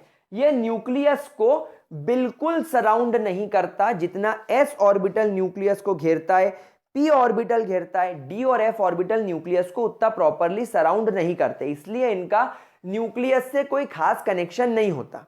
हाँ, न्यूक्लियस की तरफ है, फिफ्थ और सिक्स्थ ऑर्बिटल के मुकाबले फोर्थ ऑर्बिटल न्यूक्लियस के नजदीक है, इसलिए न्यूक्लियस ने इसको अपनी ओर खींच लिया। अदरवाइज f ऑर्बिटल का न्यूक्लियस से कोई खास कनेक्शन नहीं होता। तो ना तो ये बाहर के इलेक्ट्रॉन्स को शील्ड करेगा। अब इमेजिन करो, अगर 4f ऑर्बिटल जिसमें 14 इलेक्ट्रॉन है, ये चाहे तो 6s ऑर्बिटल के इलेक्ट्रॉन्स को कितना ज्यादा रिपेल कर सकते थे, पूरी ताकत से रिपेल कर देते। तो स्क्रीनिंग इफेक्ट बढ़ जाने की वजह से, स्क्रीनिंग इफेक्ट बढ़ जाने की वजह से एटम का साइज बड़ा हो जाता, 6s ऑर्बिटल थोड़ा दूर निकल जाता, लेकिन नहीं, इसने तो रिपेल नहीं करा। और दूसरा, ये 4f ऑर्बिटल में जो 14 इलेक्ट्रॉन्स बैठे हैं, ये इतना डिस्क्रीट है, इतना फैला हुआ है कि इलेक्ट्रॉन एक दूसरे को भी रिपेल नहीं करते। यानी सेम ऑर्बिटल में बैठे 14 इलेक्ट्रॉन भी तो एक दूसरे को रिपेल करेंगे। भाई, ये 14 के 14 इलेक्ट्रॉन इन सब पे नेगेटिव चार्ज है, तो टेक्निकली ये एक दूसरे को रिपेल करना चाहिए, बट नहीं, क्योंकि डिस्क्रीट शेप है, f ऑर्बिटल एकदम छिदरा छिदरा बिखरा बिखरा होता है। ये इलेक्ट्रॉन ना तो एक दूसरे को रिपेल करते हैं, ना एक दूसरे को शील्ड करते हैं, ना वैलेंस शेल के इलेक्ट्रॉन को शील्ड करते हैं। तो यहां पर हम सेकेंड इफेक्ट क्या लिखेंगे कि second problem is very poor shielding effect of f orbital electron of 4f orbital electrons of 4f orbital electron। ये दो कारणों की वजह से atomic radius and ionic radius बढ़ने की जगह घटने लगता है, and it is called as, and the decrease in ionic radius, and the decrease in ionic radius and atomic radius is called as lanthanoid contraction. आप लोगों को मैं पढ़ा चुका हूं, लेंथेनॉइड कॉन्ट्रैक्शन। तो लेंथेनॉइड कॉन्ट्रैक्शन का मतलब क्या होता है? लेंथेनॉइड कॉन्ट्रैक्शन का मतलब होता है जैसे जैसे एटॉमिक नंबर बढ़ता है, atomic radius and ionic radius decrease होने लगता है, क्योंकि आपके एलिमेंट में, आपके मेटल में जो आखिरी इलेक्ट्रॉन होते हैं, जो वैलेंस इलेक्ट्रॉन होते हैं, वो anti penultimate shell, anti penultimate orbital यानी 4f ऑर्बिटल में भरते हैं, और वो न्यूक्लियस के बहुत नजदीक होता है, डीपली बरीड होता है, और न्यूक्लियस के अंदर प्रोटॉन बढ़ जाने से और अंदर के शेल में इलेक्ट्रॉन बढ़ जाने से Z इफेक्टिव बढ़ जाता है, और f ऑर्बिटल का शेप डिस्क्रीट होने की वजह से उसके इलेक्ट्रॉन्स का स्क्रीनिंग इफेक्ट पुअर होता है। इस वजह से atomic and ionic radius continuously decrease होता है, and that is called as lanthanoid contraction. क्या आप लोगों को ये केस समझ में आ गया? क्या आप लोगों को ये केस बढ़िया तरीके से समझ में आ गया? ग्रेट। आगे बढ़ते हैं और इनकी ऑक्सीडेशन स्टेट्स को डिस्कस करते हैं। गाइज यहां पर कूल बात यह है, यहां पर एक खास बात यह है कि ये ज्यादा ऑक्सीडेशन स्टेट शो नहीं करते। आप देखो ये सिर्फ कितनी ऑक्सीडेशन स्टेट शो कर रहे हैं? कॉमन ऑक्सीडेशन स्टेट इन सब में +3 है। कॉमन ऑक्सीडेशन स्टेट इन सब के अंदर आप लोगों को +3 दिखाई दे रही है। उसके अलावा लीस्ट कॉमन ऑक्सीडेशन स्टेट या तो +4 होगी या तो +2 होगी, यानी कि the most common oxidation state जो आप यहां पर कोट करेंगे कि 4f सीरीज की यानी आपके लेंथेनाइड सीरीज की जो मोस्ट कॉमन ऑक्सीडेशन स्टेट है वो है +3। अब सर ये +3 ही क्यों है? देखो मेरी बात समझना, क्योंकि यहां पर बिकॉज यहां पर electrons are present only in 6s orbital and 5d orbital, 6s orbital and 5d orbital along with 4f orbital, यानी यहां पर आपका 4f ऑर्बिटल में भी इलेक्ट्रॉन है। लेकिन जैसा मैंने आपसे कहा कि technically first shell, second shell, third shell और फोर्थ शेल ये न्यूक्लियस की तरफ ज्यादा होते हैं। भाई न्यूक्लियस की शक्ति पहले शेल को पकड़ने की सबसे ज्यादा, फिर सेकेंड, फिर थर्ड और फिर फोर्थ, यानी न्यूक्लियस फोर्थ शेल तक के इलेक्ट्रॉन्स को अपने कंट्रोल में रखता है। कब? जब इलेक्ट्रॉन पांचवें और छठे शेल तक पहुंच जाए। मतलब अगर आपके पास में इलेक्ट्रॉन की मात्रा ज्यादा हो, इतनी कि पांचवा शेल भी भर जाए और छठे शेल में तुम्हें जाना पड़ जाए, तब ऐसे केसेस में देखा गया है कि न्यूक्लियस चौथे शेल तक के इलेक्ट्रॉन को टाइटली पकड़ के रखता है। तो इसीलिए मैंने आपसे कहा था कि 4f ऑर्बिटल डीपली बरीड होता है, मतलब वो बाहर की तरफ ना होते हुए अंदर की तरफ ज्यादा घुसा हुआ होता है। मतलब जो सराउंडिंग में एटम्स होंगे उनकी नजर 6s पर पड़ेगी और यहां पर 5d पर पड़ेगी, 4f पर उसकी नजर बिल्कुल नहीं पड़ेगी क्योंकि वो बहुत अंदर धसा हुआ रहता है। तो यहां पर रीजन क्या है कि जब आप ऑक्सीडेशन स्टेट निकालने जाएंगे तो भाई इनका जनरल इलेक्ट्रॉनिक कॉन्फ़िगरेशन क्या है? 6s2, 4f 1 से 14 और 5d में 0 से 1। लेकिन प्रॉब्लम यह है कि 4f ऑर्बिटल तो डीपली बरीड है, 4f ऑर्बिटल तो डीपली बरीड है, मतलब बहुत अंदर घुसा हुआ है और न्यूक्लियस से ज्यादा अट्रैक्टेड है। देयरफॉर ये बॉन्डिंग में पार्टिसिपेट ही नहीं करता, therefore it do not participate in bonding. तो अब जब ये बॉन्डिंग में पार्टिसिपेट करेगा ही नहीं, जब ये बॉन्डिंग में पार्टिसिपेट करेगा ही नहीं तो इसके इलेक्ट्रॉन ऑक्सीडेशन स्टेट में पार्टिसिपेट करेंगे ही नहीं। तो अब बॉन्डिंग में पार्टिसिपेट या तो 6s करेगा या 5d करेगा। तो इसीलिए ये देखा गया है कि इसका इलेक्ट्रॉनिक कॉन्फ़िगरेशन होने की, इस तरीके की होने की वजह से मैक्सिमम ये +3 ऑक्सीडेशन स्टेट शो करता है, +2 शो करता है और रेयर केसेस में +4 शो करता है। अब आप देखो रेयर केसेस में कौन सा? एक सेरियम, प्रोटैक्टियम, टीबी और dy। आओ अपन इसको चेक करें यहां पर कॉन्फ़िगरेशन में कि ऐसा क्या हो रहा होगा। यहां पर देखते हैं, देखो सेरियम के अंदर क्या हो गया प्यारे बच्चों? सेरियम के अंदर क्या हो गया? 5d ऑर्बिटल में कोई इलेक्ट्रॉन नहीं है, तो 5d ऑर्बिटल में कोई इलेक्ट्रॉन नहीं होने की वजह से जब 6s में से 2 इलेक्ट्रॉन जाएंगे तो +2, f ऑर्बिटल में से 1 इलेक्ट्रॉन जाएगा तो +3 और f ऑर्बिटल के दोनों इलेक्ट्रॉन चले जाएंगे तो +4। अब यहां पर एक बात ध्यान रखना, मैंने तो आपको सिखाया था कि f ऑर्बिटल पार्टिसिपेट नहीं करता बॉन्डिंग में, लेकिन यहां पर देखो f ऑर्बिटल में इलेक्ट्रॉन्स कम है, यहां पर लेस नंबर ऑफ इलेक्ट्रॉन है। और मैंने आपको हमेशा सिखाया कि अगर मेटल के आउटर मोस्ट शेल्स में इलेक्ट्रॉन कम हो तो सोचेगा चला जाए, वो क्या सोचेगा, चला जाए, फंड कटे। जब ये दोनों इलेक्ट्रॉन्स चले जाएंगे तो उसका इलेक्ट्रॉनिक कॉन्फ़िगरेशन ज़ेनॉन जैसा हो जाएगा, मतलब वो तो नोबल गैस जैसा हो जाएगा। इसीलिए वो 4f ऑर्बिटल के इलेक्ट्रॉन को भी फेंक देता है ताकि वो नोबल गैस जैसा कॉन्फ़िगरेशन कर ले। आ रही है मेरे प्यारे बच्चों को बात समझ में? क्या मेरे प्यारे बच्चों को बात समझ में आ रही? तो कुछ इलेक्ट्रॉन्स, मतलब कुछ और एलिमेंट्स स्टेबल इलेक्ट्रॉनिक कॉन्फ़िगरेशन पाने के लिए ऐसी हरकत कर सकते हैं, लेकिन आपको इतना ज्यादा रटना, इतना ज्यादा टेंशन लेने की जरूरत नहीं। आपको तो ये बताना है कि ये +3 ऑक्सीडेशन स्टेट क्यों शो करते हैं, क्योंकि इनके अंदर बॉन्डिंग में सिर्फ d और s ऑर्बिटल ही पार्टिसिपेट करता है, f ऑर्बिटल पार्टिसिपेट नहीं करता। आगे चलते हैं और कुछ इनकी फिजिकल प्रॉपर्टीज देख लेते हैं। गाइस, जितने भी आपके लेंथेनाइड्स होते हैं, जितने भी आप लोगों के लेंथेनाइड्स होते हैं, ये सब सिल्वरी वाइट कलर के होते हैं, बड़े सॉफ्ट होते हैं, और जैसे ही एयर की प्रेजेंस में आते हैं ये टार्निश होना शुरू कर देते हैं, मतलब अपना जो वाइट कलर है उसको लूज करना चालू कर देते हैं, और इनकी जो वाइटनेस है वो खत्म होने लगती है, इनके ऊपर एक ग्रे कलर की या कोई और कलर की लेयर चढ़ने लगती है। बड़े सॉफ्ट होते हैं और सिल्वरी वाइट कलर के होते हैं। दूसरा, इनकी हार्डनेस बढ़ती जाती है with increase in atomic number. भाई सीधी सी बात है, एटॉमिक नंबर बढ़ेगा, रेडियस कम होगा, न्यूक्लियस ज्यादा पावरफुल होगा, तो न्यूक्लियस अपने साथ साथ अपने जैसे अपने सराउंडिंग में जो दूसरे कर्नल्स होंगे और जो दूसरे इलेक्ट्रॉन्स होंगे उनको टाइटली पकड़ेगा, तो मेटेलिक बॉन्डिंग मजबूत होती जाएगी, इसलिए ये हार्ड होते जाएंगे। इनफैक्ट हम लोग यहां पर ध्यान रखेंगे, एक एलिमेंट है जिसका नाम है सैमेरियम, SM, मैंने स्टार बना के लिखा है, मतलब इसकी इंपॉर्टेंस है। ये जो सैमेरियम नाम का एलिमेंट है, इसकी हार्डनेस एक्सेप्शनली हाई हो जाती है, जस्ट लाइक स्टील। ठीक है। दूसरी प्रॉपर्टी, ये सब कंडक्टर्स होते हैं, they all are good conductors. भाई फ्री इलेक्ट्रॉन्स होंगे तो गुड कंडक्टर तो होंगे। इनकी डेंसिटी भी काफी हाई होती है। भाई डेंसिटी हाई क्यों होगी? साइज छोटा है, एटॉमिक साइज छोटा है, मतलब वॉल्यूम छोटा है, और मास तो बढ़ ही रहा है। जब तुम पीरियोडिक टेबल में आगे बढ़ोगे तो भैया मास तो बढ़ेगा, और ये छठे और सातवें पीरियड के एलिमेंट है, मतलब मास ज्यादा है। डेंसिटी हाई क्यों है?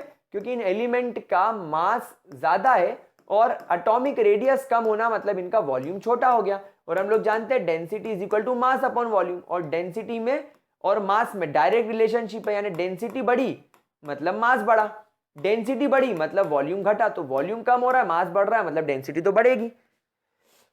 मेल्टिंग पॉइंट भी ज्यादा होता है क्योंकि एटॉमिक साइज छोटा हो रहा है, मेटेलिक बॉन्डिंग स्ट्रांग हो रही है, इसलिए मेल्टिंग पॉइंट भी ज्यादा होगा, 1000 से 1200 kelvin. Again exceptional case, samarium की सबसे ज्यादा होती है 1623 केल्विन। अच्छा, सारे के सारे पैरामैग्नेटिक नेचर के होते हैं, they all are paramagnetic in nature, सिवाय लेंथेनम +3, सेरियम +4 और सेरियम +3 के केस में ये डायमैग्नेटिक होते हैं, क्योंकि यहां पर कोई अनपेयर्ड इलेक्ट्रॉन नहीं होता, कोई अनपेयर्ड इलेक्ट्रॉन नहीं होता। अब ये ज्यादा लोड लेने की जरूरत नहीं है, कॉन्फ़िगरेशन पता करो, कॉन्फ़िगरेशन में देख लो, अगर अनपेयर्ड इलेक्ट्रॉन है तो पैरामैग्नेटिक, अनपेयर्ड इलेक्ट्रॉन नहीं है तो डायमैग्नेटिक। अच्छा गाइस, खास बात यह है कि इनका मैग्नेटिक मोमेंट निकालने का तरीका थोड़ा अलग होता है। यहां पर मैग्नेटिक मोमेंट सिर्फ नंबर ऑफ अनपेयर्ड इलेक्ट्रॉन से निकाला नहीं जा सकता, क्योंकि जैसा कि मैंने आपको बताया कि जो इनके आखिरी इलेक्ट्रॉन्स होंगे, जो इनके लास्ट इलेक्ट्रॉन होंगे, वो 4f ऑर्बिटल में जाएंगे, और 4f ऑर्बिटल डीपली बरीड होता है, वो न्यूक्लियस के अंदर धंसा हुआ होता है। इस वजह से उस ऑर्बिटल में अगर अनपेयर्ड इलेक्ट्रॉन मौजूद भी हैं तो वो उतना मैग्नेटिक मोमेंट को कंट्रीब्यूट नहीं करेंगे। इसीलिए इनका मैग्नेटिक मोमेंट निकालने के लिए आप एक नया फॉर्मूला यूज करेंगे, 4s+1, where s is your spin quantum number, ठीक है, प्लस l यानी तुम्हारा मैग्नेटिक क्वांटम नंबर, l+1, इससे आप लोगों को मैग्नेटिक मोमेंट की वैल्यू मिलेगी। खैर कोई टेंशन लेने वाली बात नहीं है, आप लोगों को म्यू की वैल्यू कैलकुलेट नहीं करनी है, आपको तो बस देखना है अगर अनपेयर्ड इलेक्ट्रॉन नहीं है तो डायमैग्नेटिक, अनपेड इलेक्ट्रॉन अवेलेबल है तो पैरामैग्नेटिक। ठीक है, चलिए आगे बढ़ते हैं। लेंथेनॉइड्स तो वैसे तो व्हाइट कलर के होते हैं, जैसा मैंने आपको कहा सिल्वरी व्हाइट कलर के होते हैं, लेकिन जब ये अपने +3 ऑक्सीडेशन स्टेट में जाते हैं तब ये कलर आयन शो करने लग जाते हैं। ऑब्वियसली क्यों? क्योंकि इनके पास में अनपेयर्ड इलेक्ट्रॉन्स दिखने लग जाते हैं। They must have unpaired electrons, और अनपेयर्ड इलेक्ट्रॉन्स अगर अवेलेबल हैं तो ये अपना कलर शो करना शुरू करेंगे। बिल्कुल सेम केस है, लोअर एक्साइटेड स्टेट से हायर एक्साइटेड स्टेट में इनके इलेक्ट्रॉन्स शिफ्ट करेंगे और कॉम्प्लीमेंट्री कलर आपको शो करेंगे। ठीक है, अगला, अगर हम इनकी आयोनाइजेशन एंथैल्पी 1 की बात करें तो पहला इलेक्ट्रॉन निकालने के लिए आपको 600 केल्विन एनर्जी देनी है, और दूसरा इलेक्ट्रॉन निकालने के लिए आपको 1200 केल्विन एनर्जी देनी पड़ेगी। एंड इंटरेस्टिंग बात यह है कि जितनी एनर्जी कैल्शियम में है पहले इलेक्ट्रॉन को निकालने के लिए और दूसरे इलेक्ट्रॉन को निकालने के लिए, उतनी ही इन सब के अंदर भी देखी जाती है।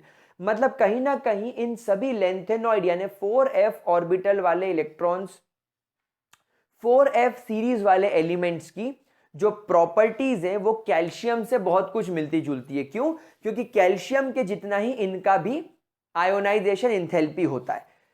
और ऑब्वियस सी बात है, जैसे हमने डी ब्लॉक एलिमेंट में पढ़ा था कि ये इलेक्ट्रॉन को निकालने के साथ साथ कुछ रीऑर्गेनाइजेशन एनर्जी भी ले लेते हैं ताकि अपने इलेक्ट्रॉन्स को ये लोग रीअरेंज कर सकें। तो इनकी जो ये आयोनाइजेशन एंथैल्पी आई है, क्या ये अकेली आयोनाइजेशन एंथैल्पी होगी? नहीं, ionisation enthalpy plus reorganisation energy इन्होंने अब्सॉर्ब करी होगी, और फिर इलेक्ट्रॉन्स को अपने f ऑर्बिटल में एक्सचेंज करने के बाद कुछ एक्सचेंज एनर्जी छोड़ी होगी। तो आयोनाइजेशन एंथैल्पी ली, रीऑर्गेनाइजेशन एंथैल्पी ली, एक्सचेंज एनर्जी छोड़ी, स्टेबल हुए, उसका टोटल सम आपको ये दिखाई दे रहा है। समझ में आ रही है? लेकिन आयोनाइजेशन एंथैल्पी 3 यानी +3 ऑक्सीडेशन स्टेट में जो तीसरा इलेक्ट्रॉन निकालना है, आयोनाइजेशन एंथैल्पी 3 वो डिपेंड करेगा कि कितना स्टेबल आपका कॉन्फ़िगरेशन है।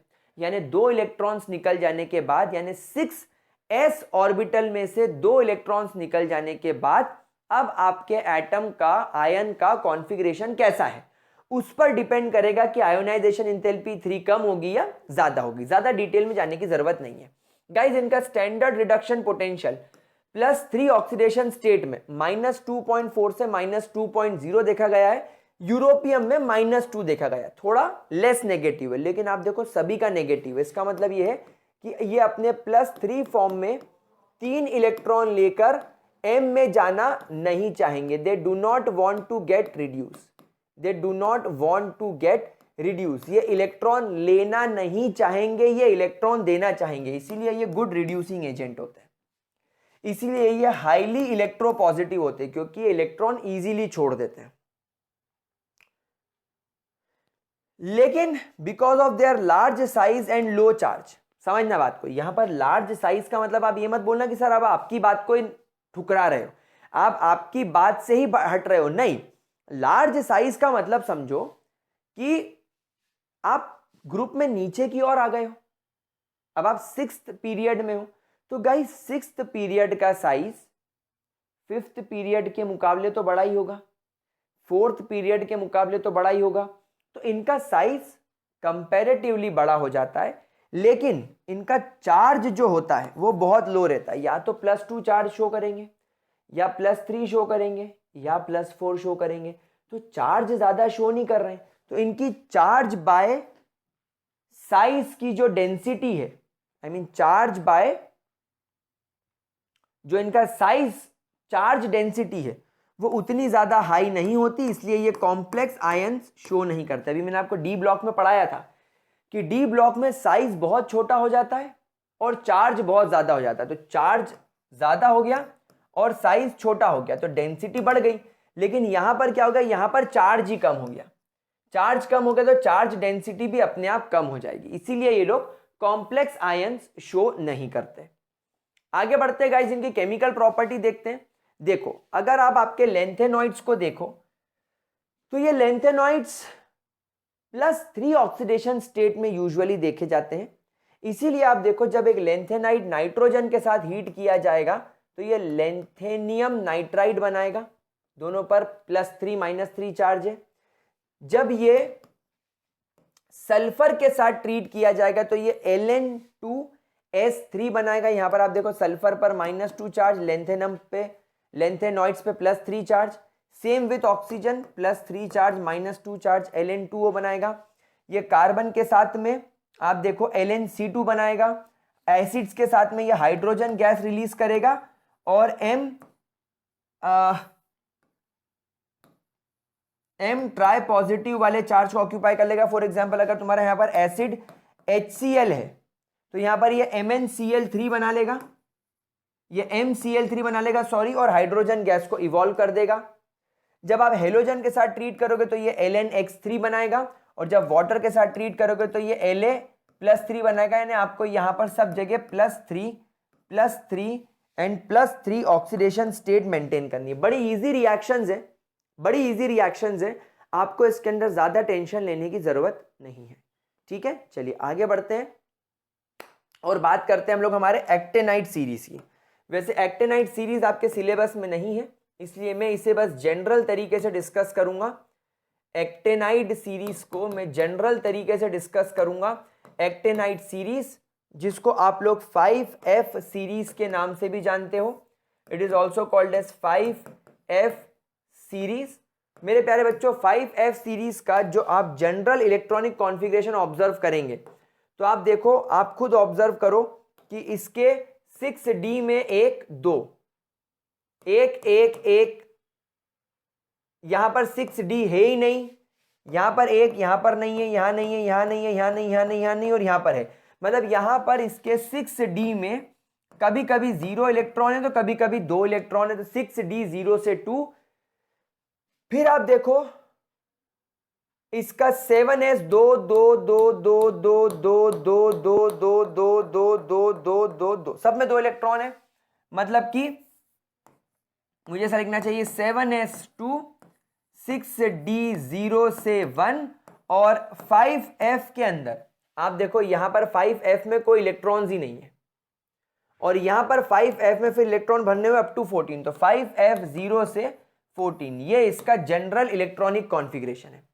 ये इसका जनरल इलेक्ट्रॉनिक कॉन्फ़िगरेशन है गाइज। इसके अंदर most of the elements are radioactive, इसलिए हम लोग यूजुअली सभी की बात नहीं करते, यूजुअली हम लोग यहां पर सभी की बात नहीं करते। अगर हम लोग इनके एटॉमिक रेडियस को ऑब्जर्व करें तो आप देखो जैसे जैसे आप नीचे की ओर जा रहे हो एटॉमिक रेडियस कम हो रहा है। आप अगर आयोनिक रेडियस देखें तो आयोनिक रेडियस भी कम हो रहा है। इस चीज को बोलते हैं एक्टिनॉइड कॉन्ट्रैक्शन। इस चीज को क्या बोलते हैं? Actinoid contraction. Guys actinoid contraction is similar to lanthanoid contraction. वहां पर हम लोग देख रहे थे कि जैसे जैसे आप लोग एक्टिनियम से लेकर आप यहां पर कैलिफोर्नियम तक बढ़ते हो, आप देखो ये नीचे के जो एलिमेंट्स हैं ये इनका यूजुअली साइज नहीं दिया हुआ है। क्यों? क्योंकि ये सब हाईली रेडियो एक्टिव है, ये सब हाईली रेडियो एक्टिव है, इसलिए हम लोग इनके साइज वाइज कुछ नहीं निकालते। हम लोग अप टू कैलिफोर्नियम तक ही देखते हैं बस। तो जैसे जैसे आप लोग आगे बढ़ रहे हो एटॉमिक रेडियस डिक्रीज हो रहा है, आयोनिक रेडियस डिक्रीज हो रहा है। क्यों? क्योंकि अब आप लोग यहां पर क्या कर रहे हो, सेम आपने पहले इलेक्ट्रॉन भरा 1s में, first shell, second shell, third shell, fourth, fifth, six, seventh, आप सेवेंथ तक चले गए। आपने न्यूक्लियस से बहुत दूर जाके इलेक्ट्रॉन रखा सेवेंथ शेल में, फिर आप अंदर उतरे सिक्स्थ में, फिर आप अंदर उतरे फिफ्थ में, यानी अगेन आप बाहर से अंदर की ओर आए। आपने इलेक्ट्रॉन न्यूक्लियस की तरफ आकर भरना चालू करा, तो न्यूक्लियस का Z इफेक्टिव बढ़ जाएगा। और दूसरा, क्योंकि आप इलेक्ट्रॉन f ऑर्बिटल में भर रहे हो, f ऑर्बिटल के इलेक्ट्रॉन्स का स्क्रीनिंग इफेक्ट वैलेंस शेल के इलेक्ट्रॉन पर भी कम होता है और एक दूसरे पर भी कम होता है, इसीलिए f ऑर्बिटल बिल्कुल पुअर स्क्रीनिंग इफेक्ट लगाता है, इसलिए एटॉमिक रेडियस सडनली डिक्रीज हो जाता है, and that is called as actinoid contraction. इसे क्या बोला जाता है? Actinoid contraction. ठीक है, कोई दिक्कत मेरे प्यारे बच्चों? अच्छा, एक्टिनॉइड कॉन्ट्रैक्शन के बाद अगर मैं आपके साथ में एक बात डिस्कस करूं तो यहां पर मेरे पास में आई थिंक एक टेबल कम है, एक टेबल कम है, और वो है इसके ऑक्सीडेशन स्टेट का। तो यहां पर हम लोग इसकी नेक्स्ट प्रॉपर्टी डिस्कस कर लेते हैं, ऑक्सीडेशन स्टेट। गाइज मैंने आपको एक्टिनॉइड कॉन्ट्रैक्शन जनरल तरीके से बता दिया है, आई होप आपको क्लियर हो गया होगा। एक्टिनॉइड कॉन्ट्रैक्शन लेंथेनॉइड कॉन्ट्रैक्शन जैसा ही होता है, वो लेंथेनम सीरीज के अंदर देखा गया इसलिए लेंथेनॉइड कॉन्ट्रैक्शन, ये एक्टेनॉइड सीरीज के अंदर देखा गया इसलिए एक्टेनॉइड कॉन्ट्रैक्शन। बस इतना सा डिफरेंस है, रीजन दोनों का सेम रहेगा। तो गाइज यहां पर मैं आपको एक्टेनॉइड कॉन्ट्रैक्शन एक्टेनॉइड्स के बारे में एक बात बता दूं, यार मैंने इसका टेबल निकाला था, लेट मी चेक कि मेरे पास में अगर इसका टेबल होगा तो मैं आपको दिखा देता हूं। शायद मेरे पास में इसका टेबल नहीं है, चलो तो कोई बात नहीं, मैं आपको इसकी ऑक्सीडेशन स्टेट्स बता देता हूं। 3 4 5 6 7 7 ओके, तो मैं यहीं पर लिख देता हूं इनके ऑक्सीडेशन स्टेट्स, मैं यहीं पर इनके ऑक्सीडेशन स्टेट्स लिख देता हूं।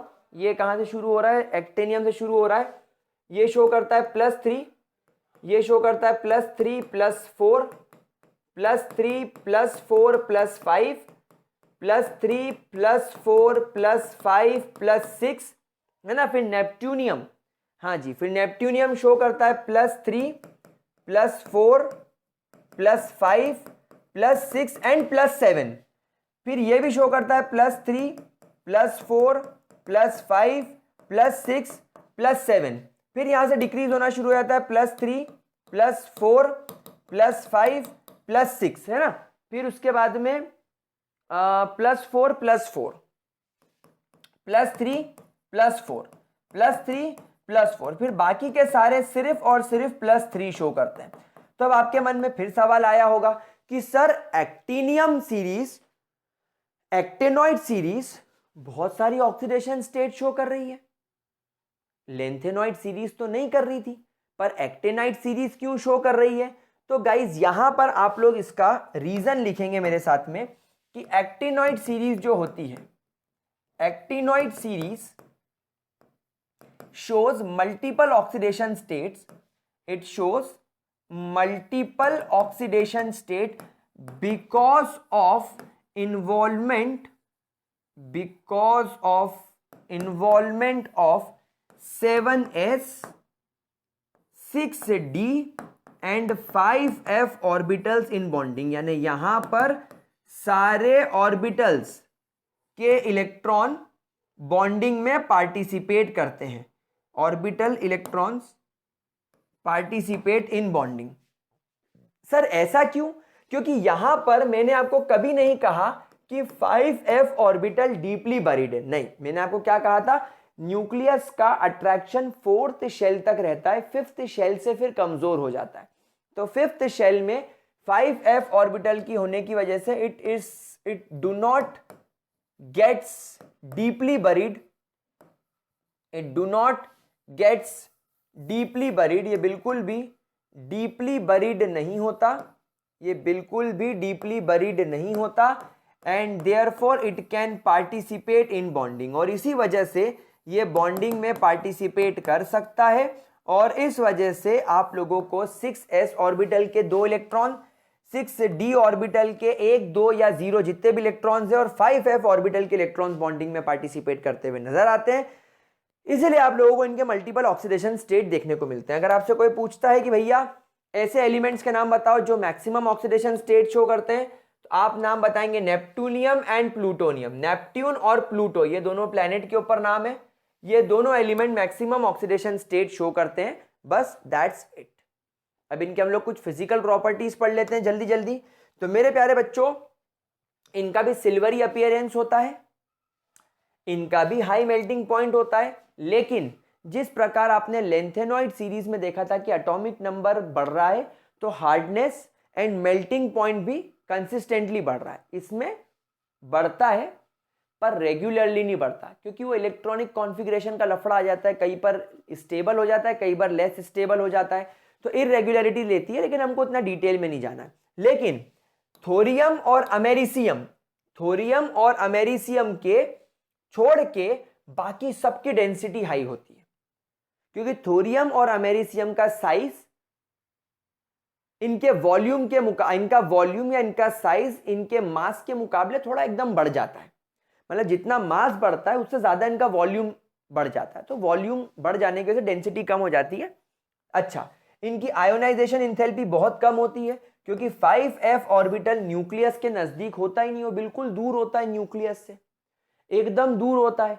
फिर ये ना तो 6s ऑर्बिटल को ना 5f ऑर्बिटल को पेनिट्रेट करता है, इसलिए इससे इलेक्ट्रॉन निकालना बहुत आसान होता है। इनके कैटायंस भी कलर्ड होते हैं, यानी जब अपने ये +3 फॉर्म में होंगे तो इनके पास में अनपेयर्ड इलेक्ट्रॉन होंगे तो डेफिनेटली कलर शो करेंगे। हाई इलेक्ट्रोपॉजिटिव होते हैं क्योंकि आयोनाइजेशन एंथैल्पी कम है तो इलेक्ट्रॉन इजीली शो कर देंगे, इसीलिए ये स्ट्रॉन्ग रिड्यूसिंग एजेंट होते हैं because they are very good electron donors and they are strongly paramagnetic. Obviously जितने अनपेयर्ड इलेक्ट्रॉन होंगे उतने पैरामैग्नेटिक नेचर के होंगे। अगर हम इनकी केमिकल प्रॉपर्टी की बात करें तो अगर ये अपने फाइनली डिवाइडेड स्टेट में है तो दे आर वेरी रिएक्टिव, क्योंकि आयोनाइजेशन एंथैल्पी भी कम है, तुरंत इलेक्ट्रॉन डोनेट करके रिएक्शन करेंगे। अगर हम एसिड के साथ बात करें तो HCl पर इनका रिएक्टिविटी रेट बहुत देखा गया है, लेकिन अगर हम HNO3 के साथ इनकी रिएक्शन करें तो ये HNO3 के साथ रिएक्ट नहीं करते, क्योंकि HNO3 एसिड होने के साथ साथ एक ऑक्सीडाइजिंग एजेंट भी है। तो ये क्या करेगा, ये मेटल की सरफेस पर एक प्रोटेक्टिव ऑक्साइड की लेयर बना देगा, तो ये रिएक्शन ही नहीं कर पाएंगे।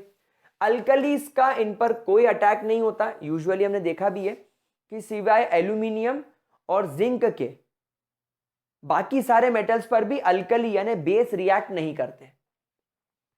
मॉडरेट टेम्परेचर पर ये किसी भी नॉन मेटल के साथ रिएक्ट कर जाते हैं, और अगर आपने इनको बॉइलिंग वाटर के साथ ट्रीट करा है तो ये हाइड्राइड और ऑक्साइड्स का फॉर्मेशन करते हैं। ठीक है प्यारे बच्चों, तो दैट्स इट एंड गाइस, इसी के साथ आपका ये चैप्टर कंप्लीट होता है। आई होप आपको ये चैप्टर बढ़िया तरीके से समझ में आया होगा। Now in case of any doubt, कोई प्रॉब्लम हो तो आप कमेंट सेक्शन में पूछ सकते हो। हम लोग अगला चैप्टर कोऑर्डिनेशन केमिस्ट्री जल्दी स्टार्ट करेंगे। एंड ये लेक्चर कैसा लगा कमेंट सेक्शन में जरूर बताना। Don't forget to like, share and subscribe Gravity Circle. See you in the next lecture, see you in the next chapter. तब तक के लिए bye bye and take care guys.